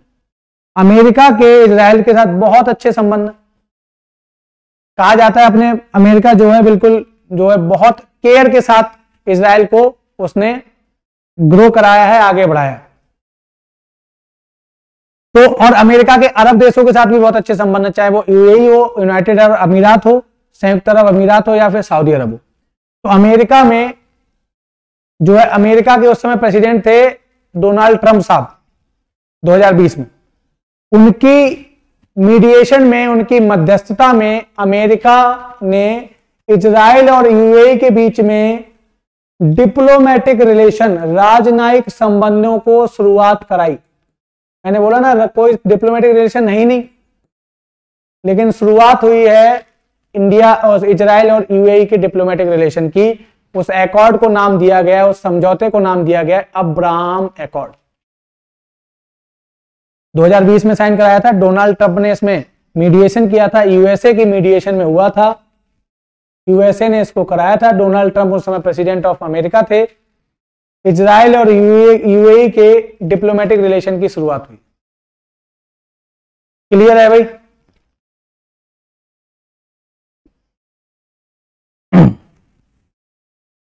अब आता है, देखो मैंने बताया था quad, quadrilateral security dialogue. Quad मतलब 4 देशों का ग्रुप।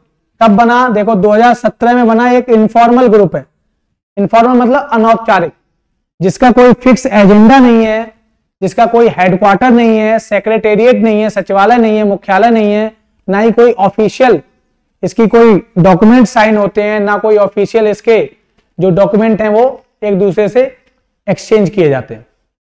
मतलब इनफॉर्मल है, चारों देशों के नेशन हेड आपस में मिलते हैं, बातचीत करते हैं। कौन कौन से? तो आपसे क्वेश्चन पूछ सकता है क्वाड कब बना?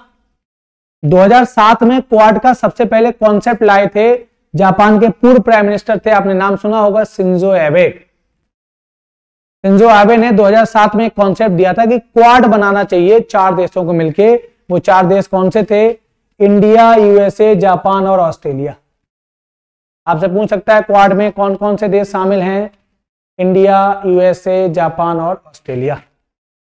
इसको क्यों लाया गया? पर्पज क्या है? चाइना का जो एग्रेशन बढ़ता जा रहा है इंडो पैसिफिक रीजन में। इंडो पैसिफिक रीजन क्या है? इंडियन ओशियन और पैसिफिक ओशियन का जो रीजन है, जिसमें आपको सुना होगा साउथ चाइना सी, दक्षिण चीन सागर, जिसपे हमेशा विवाद रहता है। चाइना उस पर कैप्चर करना चाहता है, कब्जा करना चाहता है चाइना उस पर। क्लियर है?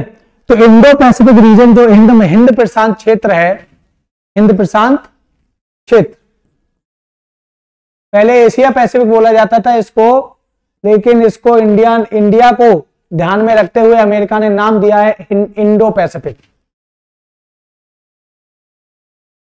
तो इसका नाम चेंज किया जाना इंडिया की बढ़ती हुई इस रीजन में पावर को दिखाता है कि भैया इंडो पैसिफिक रीजन में इंडिया एक सबसे मेजर पावर है, उसके बिना इस रीजन के इशू को रिजॉल्व नहीं किया जा सकता।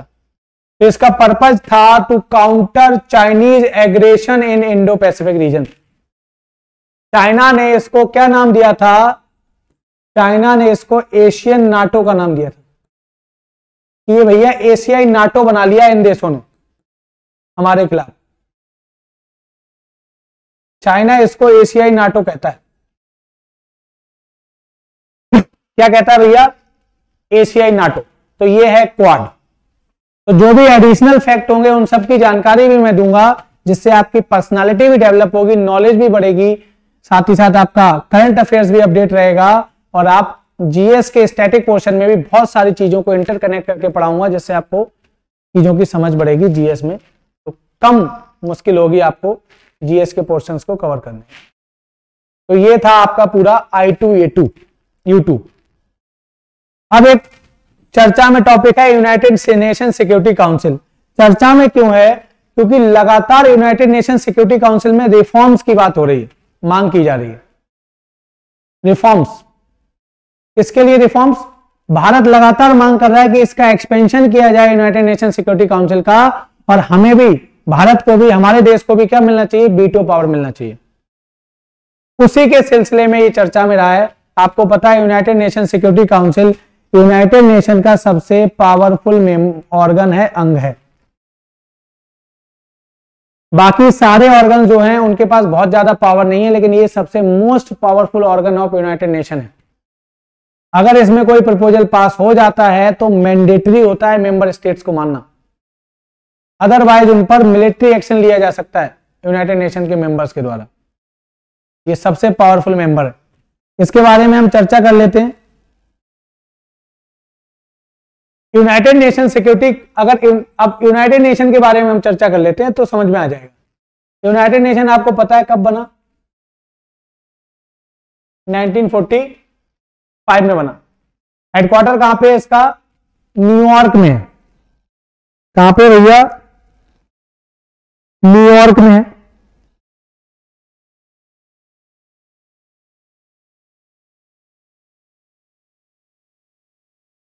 क्लियर है? अमेरिका के न्यूयॉर्क में है।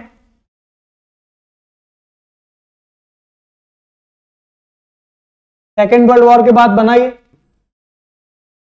इसके 6 ऑर्गन्स हैं।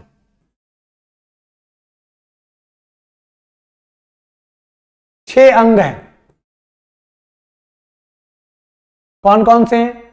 एक है, आपने सुना होगा, यूनाइटेड नेशन जनरल असेंबली, संयुक्त राष्ट्र महासभा, हर साल जिसमें मीटिंग होती है। अभी सेशन चल रहा है, शायद अभी कुछ दिन पहले ही खत्म हुआ है। दूसरी है यूनाइटेड नेशन सिक्योरिटी काउंसिल, संयुक्त राष्ट्र सुरक्षा परिषद। यह भी कई बार क्वेश्चन पूछा गया है, इसको क्लियर कर लेते हैं, यूनाइटेड नेशन के ऑर्गन्स। तीसरा है यूनाइटेड नेशन इकोसोक, यूनाइटेड नेशन संयुक्त राष्ट्र इकोनॉमिक, आर्थिक एवं, एसओ का मतलब सोशल, सामाजिक, सी का मतलब काउंसिल, परिषद। यूएन इकोसोक, United Nation economic and social council, United Nation आर्थिक और सामाजिक परिषद। 4 हो गए भाई, सॉरी 3 हो गए। अगला देखो, ICJ, International Court of justice.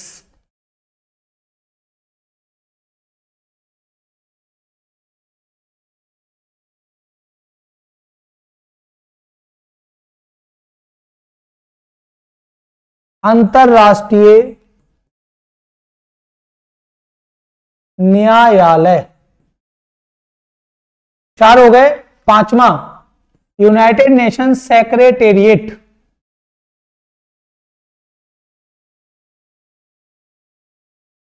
United Nation सचिवालय। 5 हो गए। और छठा ऑर्गन है इसका यूनाइटेड नेशन की ट्रस्टीशिप काउंसिल। डबल ई भी बन जाता है कहीं पे, ट्रस्टीशिप परिषद।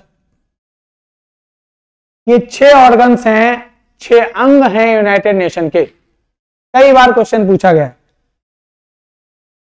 तो यहां पे हम यूनाइटेड नेशन सिक्योरिटी काउंसिल की रिफॉर्म्स की चर्चा कर रहे हैं, तो यूनाइटेड नेशन के बारे में भी जान लेते हैं। अंतर्राष्ट्रीय न्यायालय आपने सुना होगा, जहां पर दुनिया भर के जो यूनाइटेड नेशन के मेंबर्स हैं उनके मामले जाते हैं, सुनवाई होती है। आपने सुना होगा हमारे जो सिटीजन हैं और एक्स नेवी ऑफिसर हैं कुलभूषण जाधव जी, उनको पाकिस्तान ने क्या कर रखा है, अरेस्ट करके रखा हुआ है इलीगली, अवैध रूप से। तो उनका मुद्दा आईसीजे में चल रहा है, उनका मामला चल रहा है, केस चल रहा है, तो उसमें आईसीजे चर्चा में आता रहता है, आपने सुना होगा। तो ये 6 ऑर्गन्स हैं, जिसमें सबसे पावरफुल ऑर्गन है United nation security council.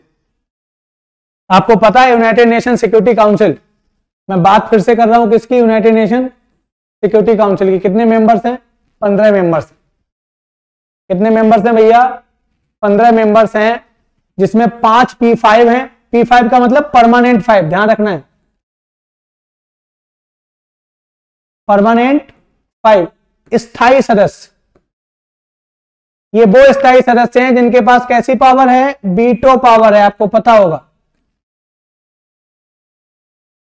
America, रसिया, चाइना, ब्रिटेन और फ्रांस,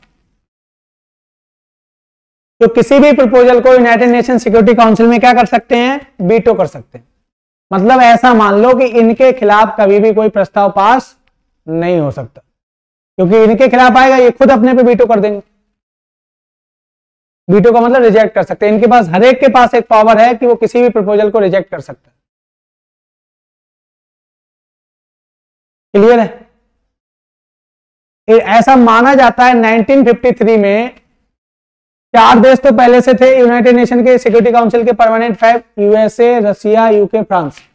ऐसा माना जाता है कि 5वां जो देश चाइना ऐड हुआ, तो इसका पहले प्रस्ताव भारत के लिए आया था 1953 में कि आप क्या करो, यूनाइटेड नेशन सिक्योरिटी काउंसिल में आ जाओ वीटो पावर के साथ। लेकिन उस समय हमारे प्राइम मिनिस्टर थे नेहरू जी, उन्होंने बड़ा दिल दिखाते हुए, ऐसा माना जाता है, इसको प्रपोजल को किधर शिफ्ट कर दिया कि आप चाइना को दे दीजिए, क्योंकि उस समय नेहरू जी लगातार कोशिश कर रहे थे इंडिया चाइना रिलेशन को अच्छा करने के लिए, मधुर करने के लिए। तो उन्होंने नारा भी दिया था, सुनो होगा आपने, हिंदी चीनी भाई भाई। हालांकि चूंकि चाइना हमेशा से एक बहुत ही दुश्मन देश रहा है, बहुत विस्तारवादी और बहुत कमीना टाइप का देश रहा है, जिसने हमेशा जो है दूसरे के पीठ में छुराई घोंपा है। और आपने सुना होगा हमारा 1962 में वॉर हो गया, चाइना ने हम पे आक्रमण कर दिया, फलता हमें 1962 का इंडिया चाइना वॉर झेलना पड़ा, युद्ध करना पड़ा। तो आज उस समय अगर हम ले लेते अगर यूनाइटेड नेशन की P5 की मेंबरशिप, तो आज चाइना की जगह इंडिया होता है यहाँ पे, और हमें किसी दुनिया के देश की जरूरत नहीं होती बैलेंस करने के लिए। आज हमें इनमें से किसी ना किसी एक देश की जरूरत पड़ती है, जिससे यूनाइटेड नेशन सिक्योरिटी काउंसिल में कोई प्रपोजल आए तो वो वीटो कर सके। कल को हम अगर यहाँ पे होते, अगर हम उस टाइम यहाँ पे होते 1953 में, तो आज दुनिया हमसे संबंध अपने आप आगे बढ़ाती, क्योंकि उसे पता है कि वीटो करने के लिए उसे जरूरत है। लेकिन ठीक है, अब जो पीछे गलती हो गई वो हो गई, अब आगे की बात सोचते हैं। तो लगातार भारत चाहता है कि P5 का एक्सटेंशन हो, विस्तार हो, और हमें भी इसमें शामिल किया जाए। तो P5 हो गए और 10 क्या है, नॉन परमानेंट हो गए, अस्थायी हो गए। 10 अस्थायी सदस्य होते हैं, जो हर 2 वर्ष में, एवरी 2 ईयर्स में, इनका 2 साल का कार्यकाल होता है, अलग अलग रीजन से चुने जाते हैं। क्लियर? अभी 2022 तक भारत भी रहा इसमें एक मेंबर के रूप में, नॉन परमानेंट मेंबर। क्लियर है? अब जो G4 है, एक क्वेश्चन पूछता है ग्रुप 4 क्या है, G4 क्या है? G4 मतलब ग्रुप 4, 4 देशों का समूह, जो इसमें यूनाइटेड नेशन सिक्योरिटी काउंसिल में जो वीटो पावर वाले 5 देश हैं P5, इसमें एक्सपेंशन चाहता है, एक्सटेंशन चाहता है, विस्तार चाहता है। वो 4 देश कौन से हैं भैया? जापान, इंडिया, जर्मनी और ब्राजील। कौन से 4 देश हैं? जापान, इंडिया, जर्मनी और ब्राजील, जो क्या चाहते हैं, ये group United nation security council में वीटो का विस्तार चाहता है। किसका विस्तार चाहता है भैया? वीटो का विस्तार चाहता है। क्लियर है? तो ये ग्रुप वीटो का विस्तार चाहता है यूनाइटेड नेशन सिक्योरिटी काउंसिल में। इंडिया, तो आपसे पूछे G4 में कौन कौन से हैं? जापान, इंडिया, जर्मनी और ब्राजील। ये देश क्या चाहते हैं? यूनाइटेड नेशन सिक्योरिटी काउंसिल में रिफॉर्म्स चाहते हैं, सुधार चाहते हैं, वीटो पावर P5 का एक्सटेंशन चाहते हैं कि P5 को एक्सटेंड किया जाए और हमें भी वीटो पावर के साथ इसमें शामिल किया जाए, क्योंकि आज दुनिया जो है मल्टीपोलर हो चुकी है और इंडिया दुनिया का एक बहुत ही पावरफुल इंपॉर्टेंट पोल बन चुका है आज के टाइम में। क्लियर है? तो ये है G4। अच्छा, एक चीज और है इसमें, अगर आपसे अब इसमें देखें कि इंडिया की पॉसिबिलिटी कितनी है, तो देखो अब वीटो पावर इनके पास है, USA, Russia, China, UK, France. अगर रिफॉर्म चाहना है हमें, अगर यूनाइटेड नेशन में रिफॉर्म चाहिए, यूनाइटेड नेशन सिक्योरिटी काउंसिल में रिफॉर्म चाहिए, P5 का एक्सटेंशन चाहिए, तो इन 5 को वोट देना पड़ेगा सपोर्ट में, क्योंकि एक ने भी वीटो कर दिया तो रुक जाएगा मामला। अब देखते हैं, इनकी मजबूरी है, लगातार दुनिया का प्रेशर है और ये सारे देश लगभग चाइना को छोड़ के भारत के सपोर्ट में, तो प्रेशर है, रिफॉर्म चाहिए, क्योंकि दुनिया मल्टीपोलर होती जा रही है। तो ऐसे में देखो, जो जापान है और जर्मनी है, जर्मनी जापान को अगर इसमें शामिल होने की बात आएगी तो 2 देश इसको अपोज करेंगे। चाइना की जर्मनी से दुश्मनी, जापान से दुश्मनी, और रशिया की जापान और जर्मनी दोनों से दुश्मनी। तो रशिया और चाइना जो है जापान और जर्मनी को करेंगे अपोज। क्लियर है? अब बात आती है तीसरा, ब्राजील। अमेरिका ब्राजील से संबंध अच्छे नहीं है, अमेरिका ब्राजील को कभी सपोर्ट नहीं करेगा। जब अमेरिका नहीं करेगा तो ब्रिटेन भी नहीं करेगा, क्योंकि उसका सहयोगी है। ब्रिटेन नहीं करेगा तो फ्रांस भी नहीं करेगा, क्योंकि तीनों अमेरिकी सहयोगी। क्लियर है? अब आती है इंडिया। इंडिया को चाइना को छोड़कर बाकी चारों देशों का सपोर्ट हासिल है। ये चारों देश चाहते हैं इंडिया के लिए, मतलब बाकी सारे देशों जापान, जर्मनी और ब्राजील के लिए मल्टीपल कंट्री अपोज कर रहे हैं, एक से ज्यादा कंट्री अपोज कर रहे हैं, लेकिन इंडिया एकमात्र ऐसा देश है जिसको एक ही कंट्री अपोज कर रहा है, वो है चाइना। इसलिए इंडिया की पॉसिबिलिटी सबसे ज्यादा है किसमें? यूनाइटेड नेशन सिक्योरिटी काउंसिल के रिफॉर्म्स में शामिल होने की।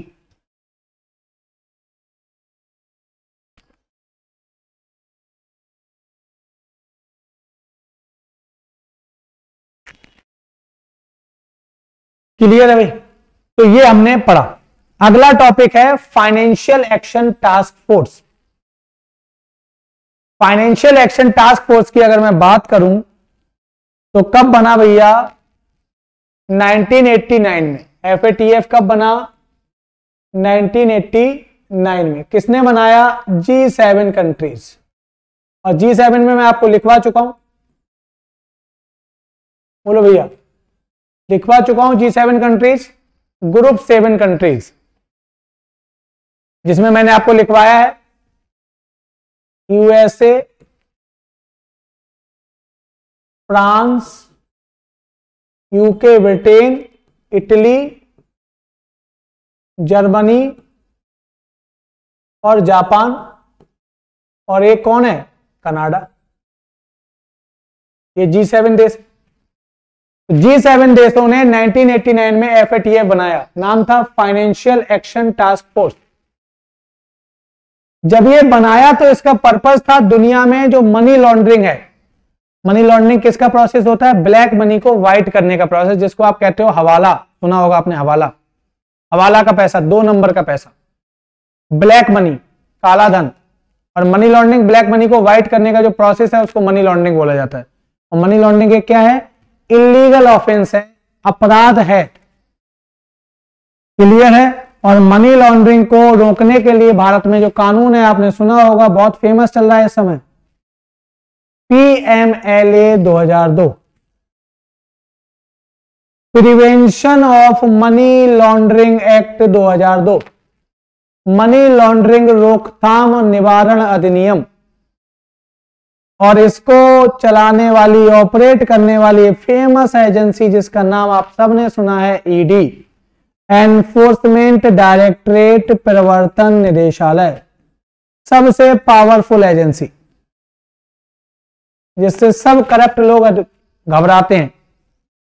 सारे करप्ट लोग, सारे भ्रष्ट लोग, चाहे नेता हो अधिकारी हो, सब घबराते हैं ईडी से, क्योंकि ईडी को इस एक्ट में बड़ी स्पेशल पावर्स मिली हुई हैं।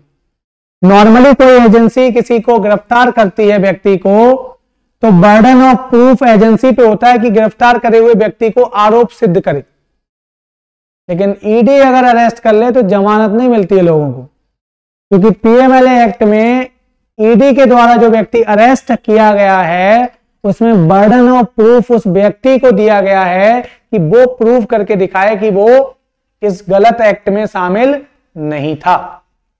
तो अगर थोड़ा सा भी इनडायरेक्ट इन्वॉल्वमेंट भी आ जाता है तो बेल नहीं मिलती है। फिर आप देखोगे जितने भी भ्रष्ट नेता इस समय जेल में बंद हैं, ईडी के द्वारा अरेस्ट किए गए, जमानत नहीं मिल रही उनको। इसीलिए आप देखोगे पूरा विपक्ष सुप्रीम कोर्ट गया था ईडी की पावर को कम की जाए, सुप्रीम कोर्ट ने भगा दिया कि नहीं, ईडी अपना काम अच्छे से कर रही है, वो भ्रष्ट लोगों को पकड़ रही है। पिछले 6 या 7 साल में जो सरकार का डाटा है, 1 लाख करोड़ से ज्यादा की एसेट को सीज कर चुकी है, जो ब्लैक मनी की एसेट। क्लियर है? तो ये है पीएमएलए एक्ट जो ईडी ऑपरेट करती है। यही है prevention of money laundering. 2 number का जो हवाला का पैसा है, 2 नंबर का है, उस पैसे को कैसे पकड़ा जाए इसके लिए काम करती है ईडी। तो एफएटीएफ बनाया गया था किसके लिए? मनी लॉन्ड्रिंग को, दुनिया भर में होने वाली मनी लॉन्ड्रिंग को काउंटर करने के लिए। लेकिन 2001 में आपको पता है अमेरिका पे WTC, वर्ल्ड ट्रेड सेंटर पे ओसामा बिन लादेन जो आतंकवादी था अलकायदा का, उसके द्वारा हमला किया जाता है। आतंकवादी हमला हुआ, ठीक है, आपको पता है 11 सितंबर 9/11 का हमला कहा जाता है वर्ल्ड ट्रेड सेंटर पे। उसके बाद इस एफएटीएफ के जो कार्यक्षेत्र है, जो इसका ज्यूरिसडिक्शन है, उसमें मनी लॉन्ड्रिंग के साथ साथ क्या जोड़ दिया गया? टेरर फंडिंग, आतंकी फंडिंग को भी जोड़ दिया गया। तो दुनिया में एफएटीएफ क्या करती है भैया? मनी लॉन्ड्रिंग और टेरर फंडिंग को मॉनिटर करती है, वॉचडॉग है। देखती है कि कोई देश दुनिया में मनी लॉन्ड्रिंग या टेरर फंडिंग में इन्वॉल्व तो नहीं है। और टोटल नंबर ऑफ मेंबर्स कितने हैं? 39, जिसमें 37 कंट्रीज हैं और 2 ऑर्गेनाइजेशन है, रीजनल ऑर्गेनाइजेशन। ईयू आप सुन चुके हो बहुत बार, यूरोपियन यूनियन, और अभी आपने जीसीसी भी सुना, गल्फ कोऑपरेशन काउंसिल, खाड़ी सहयोग परिषद, यूरोपियन संघ और गल्फ कोऑपरेशन काउंसिल। इंडिया इसका 2010 में मेंबर बना। चाइना भी इसका मेंबर है, इंडिया 2010 से इसका मेंबर है। पाकिस्तान इसका मेंबर नहीं है। पाकिस्तान एफएटीएफ का मेंबर नहीं है। पाकिस्तान की औकात नहीं इसमें, वो तो आतंकवादी देश है, उसको कौन शामिल करेगा? क्लियर है या नहीं है? एफएटीएफ जो है 2 टाइप की लिस्ट निकालता है, आपको पता होगा। एक जिसे कहते हैं ग्रे लिस्ट और दूसरा जिसे कहते हैं ब्लैक लिस्ट। ग्रे लिस्ट का मतलब होता है वार्निंग लिस्ट, चेतावनी लिस्ट है। जो देश ग्रे लिस्ट में शामिल होता है उसको चेतावनी दी जाती है कि वो अपने यहां होने वाली मनी लॉन्ड्रिंग को और आतंकी फंडिंग की गतिविधियों को रोके। पाकिस्तान अभी ग्रे लिस्ट में शामिल था, कुछ दिन पहले ही अमेरिका के सपोर्ट की वजह से बाहर आ गया। और भारत सरकार को लगातार कोशिश करनी है कि पाकिस्तान ग्रे लिस्ट में शामिल हो जाए, फिर ब्लैक लिस्ट हो जाए, जिससे पाकिस्तान आर्थिक रूप से मजबूत ना हो पाए, क्योंकि हमारा दुश्मन है वहां आतंकवादी, वहां सारा पैसा आतंकवाद में यूज हो जाता है। आतंकवादी देश है पाकिस्तान एक, लेकिन अभी बाहर हो गया ग्रे लिस्ट से। ग्रे लिस्ट का मतलब है वार्निंग लिस्ट, और जो ब्लैक लिस्ट हो जाता है इसका मतलब है उसका इंटरनेशनल बॉयकॉट हो जाता है, उस पर आर्थिक प्रतिबंध लग जाते हैं, इकोनॉमिक सैंक्शंस लग जाते हैं। अभी इसमें कौन है? ईरान है, नॉर्थ कोरिया है और म्यांमार। जब से म्यांमार में मिलिट्री रूल आया तब से इसमें ब्लैक लिस्टेड कर दिया गया है। होता कैसे? एफएटीएफ में अगर किसी देश में ग्रे लिस्ट में किसी देश को शामिल करने की मांग की गई, प्रपोजल आया, कुछ देश उसके जो मेंबर्स हैं वो प्रपोजल रखते हैं। अगर उस देश ने 12 देशों का, 12 मेंबर्स का सपोर्ट हासिल कर लिया, अपने पक्ष में वोट डलवा लिया, तो फिर वो शामिल नहीं होगा ग्रे लिस्ट में, प्रस्ताव फेल कर जाएगा। अगर 12 का सपोर्ट नहीं प्राप्त कर पाया 39 मेंबर्स में, तो वो ग्रे लिस्ट में चला जाएगा। ब्लैक लिस्ट का मतलब होता है उसे कम से कम 3 मेंबर्स का सपोर्ट चाहिए होता है।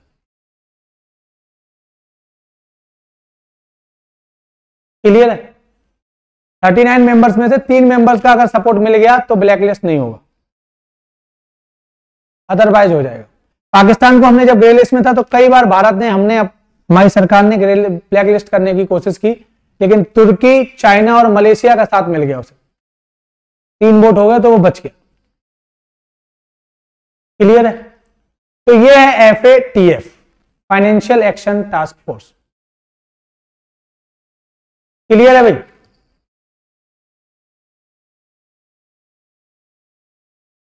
ठीक है, तो ये था आपका FATF। अच्छा, होता क्या है, अगर कोई देश ग्रे लिस्ट में आ जाता है या ब्लैक लिस्ट में आ जाता है, इसका मतलब वहां जाने वाला पैसा टेरर फंडिंग में और मनी लॉन्ड्रिंग में यूज हो रहा है। इसलिए दुनिया के जो बड़े बड़े फाइनेंशियल इंस्टीट्यूशन है, मैंने इकोनॉमी में आपको पढ़ाया है, IMF, world bank, ADB, AIIB, है ना, NDB, ब्रिक्स बैंक जिसे कहते हैं, और दुनिया के अदर जो बड़े बड़े ग्लोबल इन्वेस्टर्स हैं, फॉरेन इन्वेस्टर्स हैं, वो अपना पैसा उस देश में इन्वेस्ट नहीं करते हैं। उस देश को दुनिया में कहीं भी लोन नहीं मिलता है, क्योंकि उस देश में जाने वाला पैसा मनी लॉन्ड्रिंग और टेरर फंडिंग में यूज हो सकता है। तो वो देश इकोनॉमिक रूप से एक प्रकार से क्या हो जाता है, अलग हो जाता है, इकोनॉमिक रूप से पीछे होता चला जाता है, क्योंकि दुनिया भर से ना तो उसे लोन मिलेगा ना इन्वेस्टमेंट आएगा, उसकी इकोनॉमिक क्राइसिस में जाने लगती है, इकोनॉमिक रूप से वो कोलैप्स कर जाता है देश। ये होता है FATF का इंप्लीकेशन, प्रभाव। क्लियर है भाई?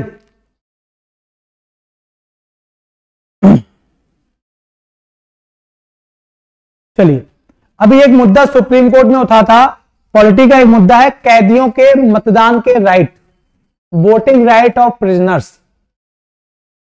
भारत में किसके वोटिंग राइट होंगे, किसके नहीं होंगे, इसके लिए एक कानून है, representation of people act 1951, Hindi में कहते हैं जन प्रतिनिधित्व अधिनियम 1951।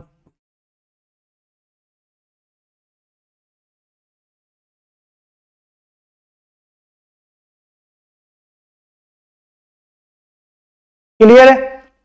तो कैदियों के मतदान अधिकार, वोटिंग राइट्स ऑफ प्रिजनर्स की बात करें तो भारत में जो मतदान का अधिकार है और जो मतदान की प्रक्रिया है चुनाव में, वो ज्यादातर प्रक्रिया किस एक्ट के द्वारा है, ऑपरेटेड है, रिप्रेजेंटेशन ऑफ पीपल एक्ट 1951, जन प्रतिनिधित्व अधिनियम 1951। आर्टिकल 326 क्या कहता है, राइट टू वोट कहता है, वोट देने का अधिकार। अब ये क्वेश्चन कई बार पूछा जा चुका है, जैसे ही कोई चीज चर्चा में आएगी पॉलिटी में क्वेश्चन पूछ लेगा। अब देखो, है पॉलिटी का टॉपिक लेकिन है करंट अफेयर का टॉपिक। इस तरीके से पढ़ा जाता है करंट अफेयर कि आपकी जीके स्टैटिक जीके भी कंप्लीट हो और आपके करंट अफेयर्स की चीजें भी कंप्लीट हो। तो आर्टिकल 326 अगर आप देखोगे तो क्या कहता है, राइट टू वोट, वोट देने का अधिकार देता है। तो आपसे क्वेश्चन पूछेगा, राइट टू वोट, वोट देने का अधिकार किस आर्टिकल में संविधान के लिखा है, तो अनुच्छेद 326। अब कई बार ये क्वेश्चन एसएससी में पूछा जा चुका है, आईएएस में पूछा जा चुका है, पीसीएस में पूछा जा चुका है कि जो राइट टू वोट है वो कैसा राइट है। तो संविधान में लिखा है, इसीलिए कैसा राइट है, कॉन्स्टिट्यूशनल राइट है, संवैधानिक अधिकार है। ऑप्शन में कभी ये मत लिख देना फंडामेंटल राइट है, मूल अधिकार नहीं है, मूल अधिकार नहीं है। राइट टू वोट मौलिक अधिकार नहीं है।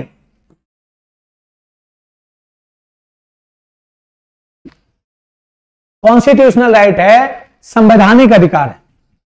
सरकार कानून बना के कुछ व्यक्तियों के लिए लिमिटेशन लगा सकती है, जैसे यही तो मुद्दा चल रहा है, कैदियों के वोटिंग राइट्स, कैदियों के वोटिंग राइट्स। क्लियर है? तो कैदियों के वोटिंग राइट्स की मांग की जा रही है, लेकिन अभी जो रिप्रेजेंटेशन ऑफ पीपल एक्ट में लिखा हुआ है आरपीए 1951 ये जेल में बंद लोगों को वोटिंग राइट से वंचित करता है, इसीलिए मैंने बोला फंडामेंटल राइट नहीं है, जबकि जेल में बंद व्यक्ति के भी फंडामेंटल राइट होते हैं। तो राइट टू वोट, वोट देने का अधिकार कॉन्स्टिट्यूशनल राइट है, ना कि फंडामेंटल राइट, मौलिक अधिकार नहीं। कई बार क्वेश्चन पूछा जा चुका है। रिप्रेजेंटेशन ऑफ पीपल एक्ट 1951 में जो राइट ऑफ प्रिजनर्स हैं, वोटिंग राइट्स ऑफ प्रिजनर्स,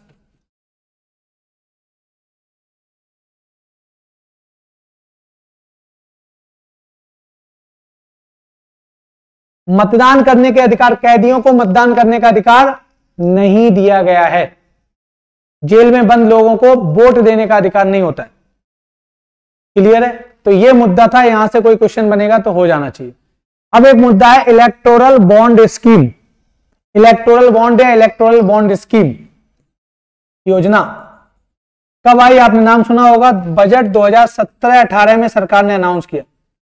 सरकार का पर्पस था, जो पार्टी फंडिंग होती है, पार्टी मतलब पॉलिटिकल पार्टीज को फंडिंग होती है, उसमें डिजिटलाइजेशन को बढ़ावा दिया जाए, डिजिटल पेमेंट्स को बढ़ावा दिया जाए, ट्रांसपेरेंसी को बढ़ावा दिया जाए। तो इलेक्टोरल बॉन्ड स्कीम कब आई? 2017-18 के बजट में इसको इंट्रोड्यूस किया गया, 2017 में इंट्रोड्यूस किया गया। 2017-18 का बजट था, जिसमें 2017 में इसको लाया गया। इसमें कोई भी इंडिविजुअल व्यक्ति या कोई भी कंपनी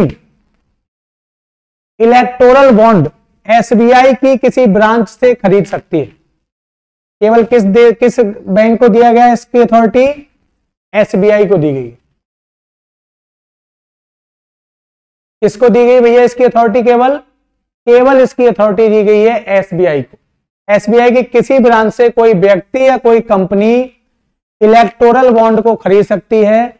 उस व्यक्ति या कंपनी का नाम सीक्रेट रखा जाएगा, मतलब डिस्क्लोज नहीं किया जाएगा, गुप्त रखा जाएगा कि किस व्यक्ति या किस कंपनी ने किस पार्टी को फंड दिया है। इसका मामला, इसका पूरा ब्यौरा गुप्त रखा जाएगा, डिस्क्लोज नहीं किया जाएगा।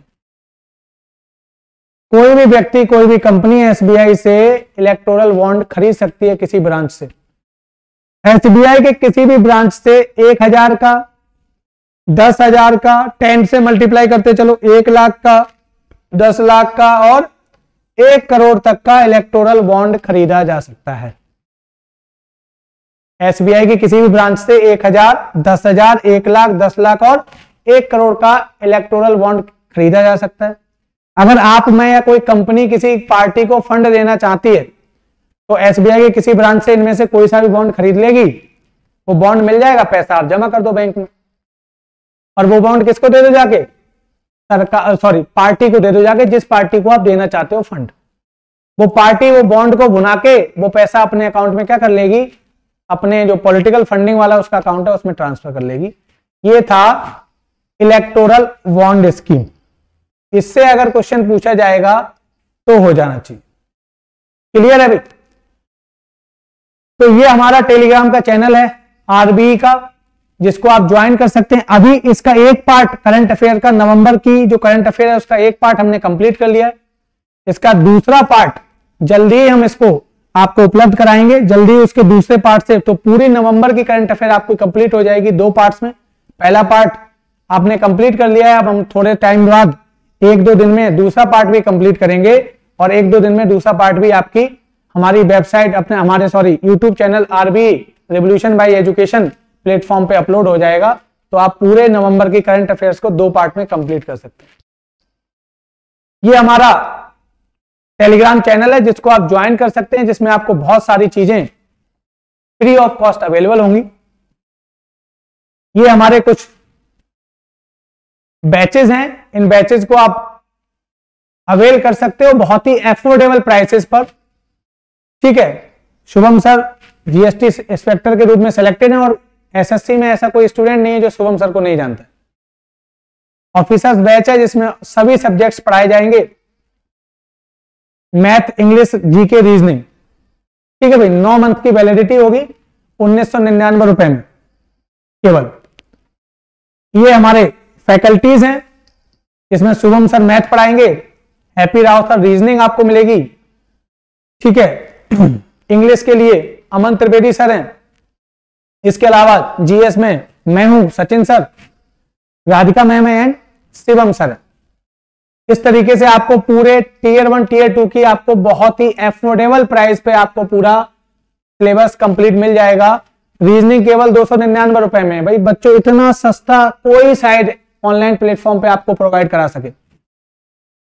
799 रुपए में पूरी जीएस, 899 में आपको मैथ, है ना, और 599 में ये पूरा English language and comprehension. Clear है भाई?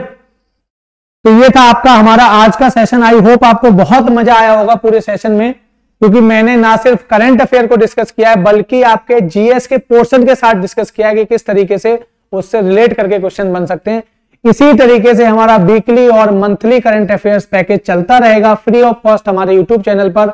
आप सभी लोग ज्यादा से ज्यादा सब्सक्राइब कीजिए, चैनल को ज्यादा से ज्यादा शेयर कीजिए, जिससे कि ज्यादा से ज्यादा लोगों तक करंट अफेयर को पढ़ने की अप्रोच प्लस करंट अफेयर और स्टैटिक जीके दोनों को कंबाइंड करके आपकी नॉलेज को उसमें एनरिचमेंट हो सके, इंप्रूवमेंट हो सके। जय हिंद दोस्तों, जय भारत।